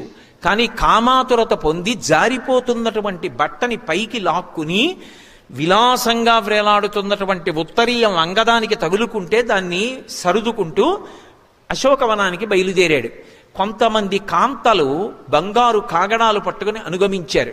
కొంతమంది స్త్రీలు మెడలో చిక్కుబడినటువంటి హారాల్ని సర్దుకోకుండా జారిపోతున్నటువంటి మొలనోళ్లతోటి, జారిపోతున్నటువంటి వస్త్రాలతోటి, తిరుగుడు పడుతున్నటువంటి కామపూరితమైన నేత్రములతోటి నిద్ర సరిపోక తూలుతూ, కొంతమంది మధ్యాన్ని సేవించినది ఇంకా విరగక, కొందరు పౌర్ణమి నాటి చంద్రమండలం లాంటి తెల్లటి గొడుగు పట్టుకుంటే వెనక ఎప్పుడు మధ్యలో అక్కడికి వెళ్లే లోపల తాగుతాడోనని బంగారు పాత్రలో మధ్యాన్ని పట్టుకుంటే మధ్యలో నీళ్లు తాగుతాడేమోనని ఒక సుందరి బంగారు పాత్రలో నీళ్లు పట్టుకుంటే ముందు కాగడాలు చూపిస్తూ మృదంగధ్వని అంటే మంగళవాద్యం వెడుతుంటే విలాసంగా బయలుదేరి ఆయన పాలసముద్రాన్ని మదించినప్పుడు వచ్చినటువంటి నురుగా అన్నటువంటి మలినం లేని వస్త్రం కట్టుకుని, ఇన్ని కట్టుకుంటే ఆవిడకు కావాలి, ఆవిడెలా ఉంది అక్కడ తన వల్ల, బయలుదేరి వెడుతున్నాడు. మహర్షి భలే చమత్కారంగా మాట్లాడతారు. ఆయన అన్నారు, సకల్ప వృక్ష ప్రతిమో వసంత యువమూర్తిమాన్ శ్మశాన చైత్య ప్రతిమో భూషితోపి భయంకర అన్నారు. ఆయన అలంకారాలు చూస్తే నిద్రపోయి లేచినా సరే చేతిలో చెరుకు విల్లు లేనటువంటి మన్మధుళ్లా ఉన్నట్ట, నడిచి వస్తున్నటువంటి వసంత ఋతువులా ఉన్నట్ట, కదిలి వెళ్ళిపోతున్న కల్పవృక్షంలా ఉన్నట్ట. ఇక్కడ వరకు బాగా చెప్పారు. చివరన్నారు, సకల్ప వృక్ష ప్రతిమో వసంత యువమూర్తిమాన్ శ్మశాన చైత్య ప్రతిమో భూషితోపి భయంకర. ఆవిడ అందుకని వ్రీడితాం దుఃఖ సంతప్తాం పరిమ్లానాం తపస్వినీం గ్రహాణాంగారకేణేవ పీడితా వివరోహిణీం అన్నారు మహర్షి. అలా సర్దు కూర్చుంది. ఆయన వస్తూనే మొట్టమొదట ఒక మాట అంటాడు, సర్వధర్మో ఓ భీరుహు అని పిలిచాడు. భీరుహు అంటే పిరికిదానా అంటే ఆయన ఉద్దేశ్యం ఏంటంటే, నీ మనసులో ఒక పిరికితనం ఉంది, నువ్వు నా పాంపు చేరడానికి నీకు అభ్యంతరం లేదు, కానీ ఎవరికైనా తెలుస్తుందని అనుమానపడుతున్నావు. కానీ ఇక్కడ తెలుసుకుని చెప్పడానికి మనుష్యులు లేరు. ఇక్కడ ఉన్నవాళ్ళు రాక్షసులు. రాక్షసులు మగవాళ్ళు కూడా లేరు, రాక్షసీ స్త్రీలు ఉన్నారు. వీళ్ళందరూ కూడా నా ఆజ్ఞని ఔదలదల్చేవాళ్ళు. కాబట్టి నువ్వు నా పాంపు చేరితే ఎలా తెలుస్తుంది? ఎందుకు బెంగ పెట్టుకుంటావు? ఎందుకు భయపడతావు?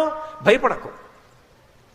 అసలు ఆవిడ అలా అనుకుందా అంటే వంచన చెయ్యడానికి ఎలా మాట్లాడతాడో చూడండి. అవతల వారి మనసు మీద ప్రభావం చూపించేటట్టుగా, అవతల వారిని పాడు చేసేటప్పుడు మొట్టమొదట మాటలతో మొదలుపెట్టి అవతల వాళ్ళ జీవితాన్ని సర్వనాశనం చేసేటటువంటి మాటలు చెప్పేటటువంటి విశ్వవిద్యాలయం ఉంటే దానికి తనంత తాను నియమింపబడిన ఉపకులపతి ఎవరైనా ఉంటే రావణ బ్రహ్మ. అంత గొప్పగా మాట్లాడతాడు. స్వధర్మో రక్షసాం భీరు సర్వధైవన సంచయ గమనం వా పరస్త్రీణాం హరణం సంప్రమధ్యమా. రాముడు ధర్మాత్ముడు అంటుంటావే సీత, నేను కాదా ధర్మాత్ముణ్ణి? నేనెంతటి ధర్మాత్ముణ్ణి? రాక్షసులకి ధర్మం ఏమిటి? తనకి నచ్చినటువంటి కాంతను అనుభవించాలి, పరుల యొక్క భార్య అని చూడకుండా అపహరించి తీసుకురావాలి. నేను చేశానా లేదా? నేను ధర్మాత్ముణ్ణి కాను? స్వధర్మో రక్షసాం భీరు సర్వధైవ రసంతయ గమనం వా పరస్త్రీణాం హరణం సప్రమధ్యమ. ఇదంతే చారు సంజాతే యవ్వనం వ్యతివర్తతే యదతీతం పునర్నైతి శ్రోత శీఘ్రమపామివ. సీత, బెట్టు చేస్తున్నావు నేను ఇంతలా బ్రతిమాలుతుంటే, ఇలాగే నువ్వు కూర్చుంటే యవ్వనం ఉండిపోతుంది అనుకుంటున్నావా? యవ్వనం ప్రవహిస్తున్నటువంటి నది లాంటిది, ముందుకెళ్ళాక ఇక వెనక్కి రాదు. కాలములో యవ్వనం పోతే రాముడు ఎలుకోడు, నేను ఎలుకోడు, వృద్ధురాలివై మిగిలిపోతావు. ఈ పరువం ఉండగా నా పాంపు చేరు. ఎంత దారుణమైన మాటలు మాట్లాడతాడో. తల్లి ఎంత బాధపడుతుంది ఈ మాటలు విని. అందుకే తన పాపాన్ని తాను వండుకున్నాడు మాటల చేత. ఒకడు మాటల చేత భవిష్యత్ బ్రహ్మ అవుతున్నాడు, ఒకడు మాటల చేత తన మృత్యువుని తాను తెచ్చుకుంటున్నాడు. మాట ఈశ్వరుడు ఇచ్చాడు, కానీ ఆ మాట నువ్వు ఎలా వాడుకుంటావన్న దాని చేత నీ అభ్యున్నతి ఉంటుంది. సుందరకాండ యొక్క తీర్పు. సుందరకాండ వాగ్వైభవం. అందుకే కాబట్టి ఏవం చైతతు కామంతో నస్త్వాం స్పృక్షామి మైథిలీ కామం కామ శరీరం మే యథా కామం ప్రవర్తితాం. సీత, నేను నిజంగా దోషం చెయ్యాలి అనుకుంటే ఇక్కడికి రాముడు రాలేడు. సంశయం ఉన్నాడో లేడు. నేను నిజంగా నిన్ను పొందాలి అనుకుంటే ఎవరు ఆపగలరు? కానీ నేనెంత ధర్మాత్ముడినో చూసావా? నిన్ను నేను బలవంతంగా పొందను. నీ అంత నువ్వు నా యందు అనురక్తవ కావాలి, నువ్వు నా పాంపు చేరాలి. అప్పటి వరకు నిన్ను నేను ముట్టుకోను.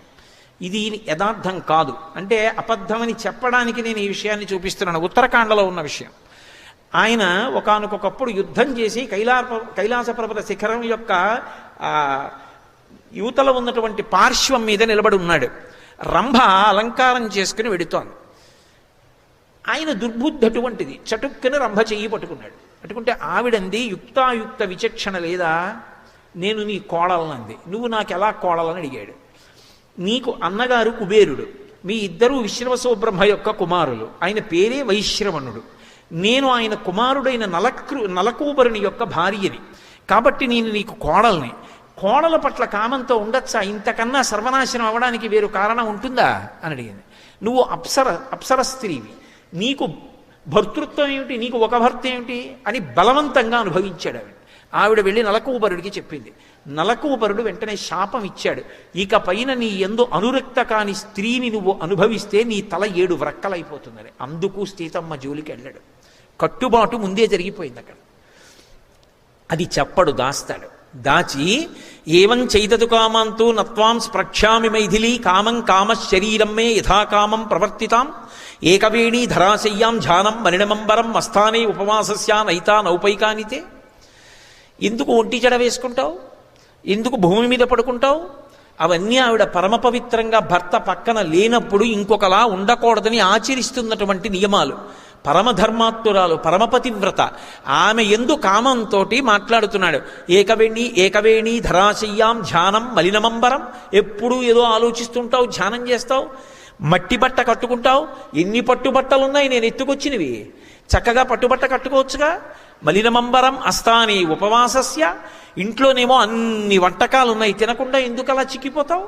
అస్తానే ఉపవాసస్య నైతా నౌపైకానితే. పిబ విహర రమస్వ భుంక్ష్వ భోగాన్ ధననిచయం ప్రదిశామి మిదినించ మయి లలనే యథాసుఖత్వం తైచ సమేత్త లలంతో బంధవాస్తే. నేను తలుచుకుంటే ఈ భూమినంతటినీ కూడా తీసుకొచ్చి మీ నాన్నగారు జనక మహారాజు గారికి ఇచ్చేస్తాను. మీ తండ్రి చక్కగా ఏలుకుంటాడు భూమినంతటినీ. మీ బంధువులందరూ ఎంత ఐశ్వర్యాన్ని పొందుతారు. నాకు ఎందరో భార్యలున్నారు, కొన్ని వేల మంది భార్యలు. వాళ్ళందరి మీద నువ్వు శాసకురాలిగా ఉండు. నీ వెంట తిరుగుతున్నాన్ని చులకన చేస్తున్నావా? నా ఎందు ప్రీతితో చూడు. అసలు నా వంక చూడడానికి ఎంత వైముఖ్యంతో ఉంటామే అని. అంతకన్నా నేను రావణ ప్రసంగం ఏం ప్రవచనం చేయను. అది ప్రవచనం చేయడానికి ఉద్ధారకమైన విషయం ఏం కాదు. కాబట్టి అక్కరలేని మాటలన్నీ ఆ తల్లి పట్ల మాట్లాడాడు. ఆ తల్లి చూసింది. చూసి తృణమంతరత కృత్వా ప్రత్యువాచ సుస్మిత నివర్తయ మనోమత్త స్వజనే క్రియతాం మనః. ఆవిడ ఓ గడ్డి పరక తీసి మధ్యలో పెట్టింది. ఎందుకంటే ఒక మహాపతివ్రత పరపురుషుడితో మాట్లాడేటప్పుడు తనను కామించి ఉండి చూడకూడని చూపు చూస్తున్న వాడితో సరాసరి మాట్లాడకూడదని మధ్యలో ఏదైనా అభ్యంతరం ఉండాలని ఓ గడ్డి పరక నుంచింది. కాబట్టి తృణమంతరత కృత్వ, కేవలం గడ్డి పరక నుంచింది అంటే అక్కడ గడ్డి పరకే ఉంటుంది తప్ప కాస్త మట్టి ఉండదా, ఓ రాయి ఉండదా, ఏముండవా? గడ్డి పరక ఒకటే ఉంటుందా? గడ్డి పరక ఉంటే మట్టి ఉండదు. మరి మట్టిని ఎందుకు వాళ్ళ, గడ్డి పరకని ఎందుకు వాలింది అంటే ఆమె పరమధర్మాత్మురాలు. ఆమె ఏం భీరువు కాదు, ఆయన చెప్పినట్టు పిరికిది కాదు. ఆమెకి ధర్మం అంతా తెలుసు. మనకి వేదంలో ఒక మాట ఉంది, సహస్రపరమాదేవి శతమూలా శతాంకుర సర్వగుంహరతు మే పాపం దుర్వాదు స్వప్ననాశిని అని. గరిక ఉంటుంది. గరిక వంశాభివృద్ధికి ప్రతీక. అందుకే గరిక చూడండి, మొదట్లో వేళ్ళు ఉంటాయి, ఆ తర్వాత మళ్ళీ ఇలా ముందుకెడుతుంది, మళ్ళీ వేళ్ళు వస్తాయి, మళ్ళీ ముందుకెడుతుంది, మళ్ళీ వేళ్ళు వస్తాయి. తాత ముందు తను తండ్రి అవుతాడు, తర్వాత తాత, తర్వాత ముత్తాత, ఆ ముందుకి కొడుకు తాత, కొడుకు కొడుకు తండ్రి, వాడు మనవడు, మళ్ళీ మనవడు తండ్రి, మళ్ళీ వాడి కడుపున పుట్టినవాడు కొడుకు, మళ్ళీ వాడు తండ్రి, వీడు తాత. అలా ముందుకి వేళ్ళు ఉంచుకుంటూ ఉంటుంది, వెడుతూ ఉంటుంది గరిక. ఆ గరిక వంశాభివృద్ధికి లక్షణం. అందుకే ఇప్పటికీ వేదంలో ఓ మాట ఉంది, బిడ్డలు పుట్టకపోతే ఒక ప్రక్రియ చెప్తారు. ఆ ప్రక్రియ ప్రకారం ఆ గరిక తీసి తల మీద పెట్టుకుని కొన్నాళ్ళు నియమంగా స్నానం చేస్తే సంతానం కలుగుతుంది. ఆ గరికకు ఆ లక్షణం ఉంది కాబట్టి ఎప్పుడైనా అకస్మాత్తుగా ఇది తప్పలేదు ఎలా అనిపిస్తే ఆ దోషం పోవడానికి గరిక ముట్టుకుంటారు. ఒకసారి గరికని ముట్టుకుంటే దోషం పోతుంది. అందుకే విఘ్నేశ్వరుడు గరిక చేత పూజింపబడతాడు. సులభుడు అని ఒక అర్థం, సమస్త పాపములను పోగొడతాడు. ఆ గరిక ఆయన పాదాల మీద పడితే మరింత శక్తివంతం. కాబట్టి అందుకు వేదం సహస్రపరమాదేవి శతమూలా శతాంకుర సర్వగుంహరతు మే పాపం దూర్వాదు స్వప్ననాశిని అంటుంది. శతాంకుర అన్ని అంకురములతో వెడుతూ ఉంటుంది. అందుకు గడ్డి పరక ముట్టుకుంది. కాముకుడైన రావణుడితో మాట్లాడిన పాపము నాకు సంక్రమించకుండుగాక.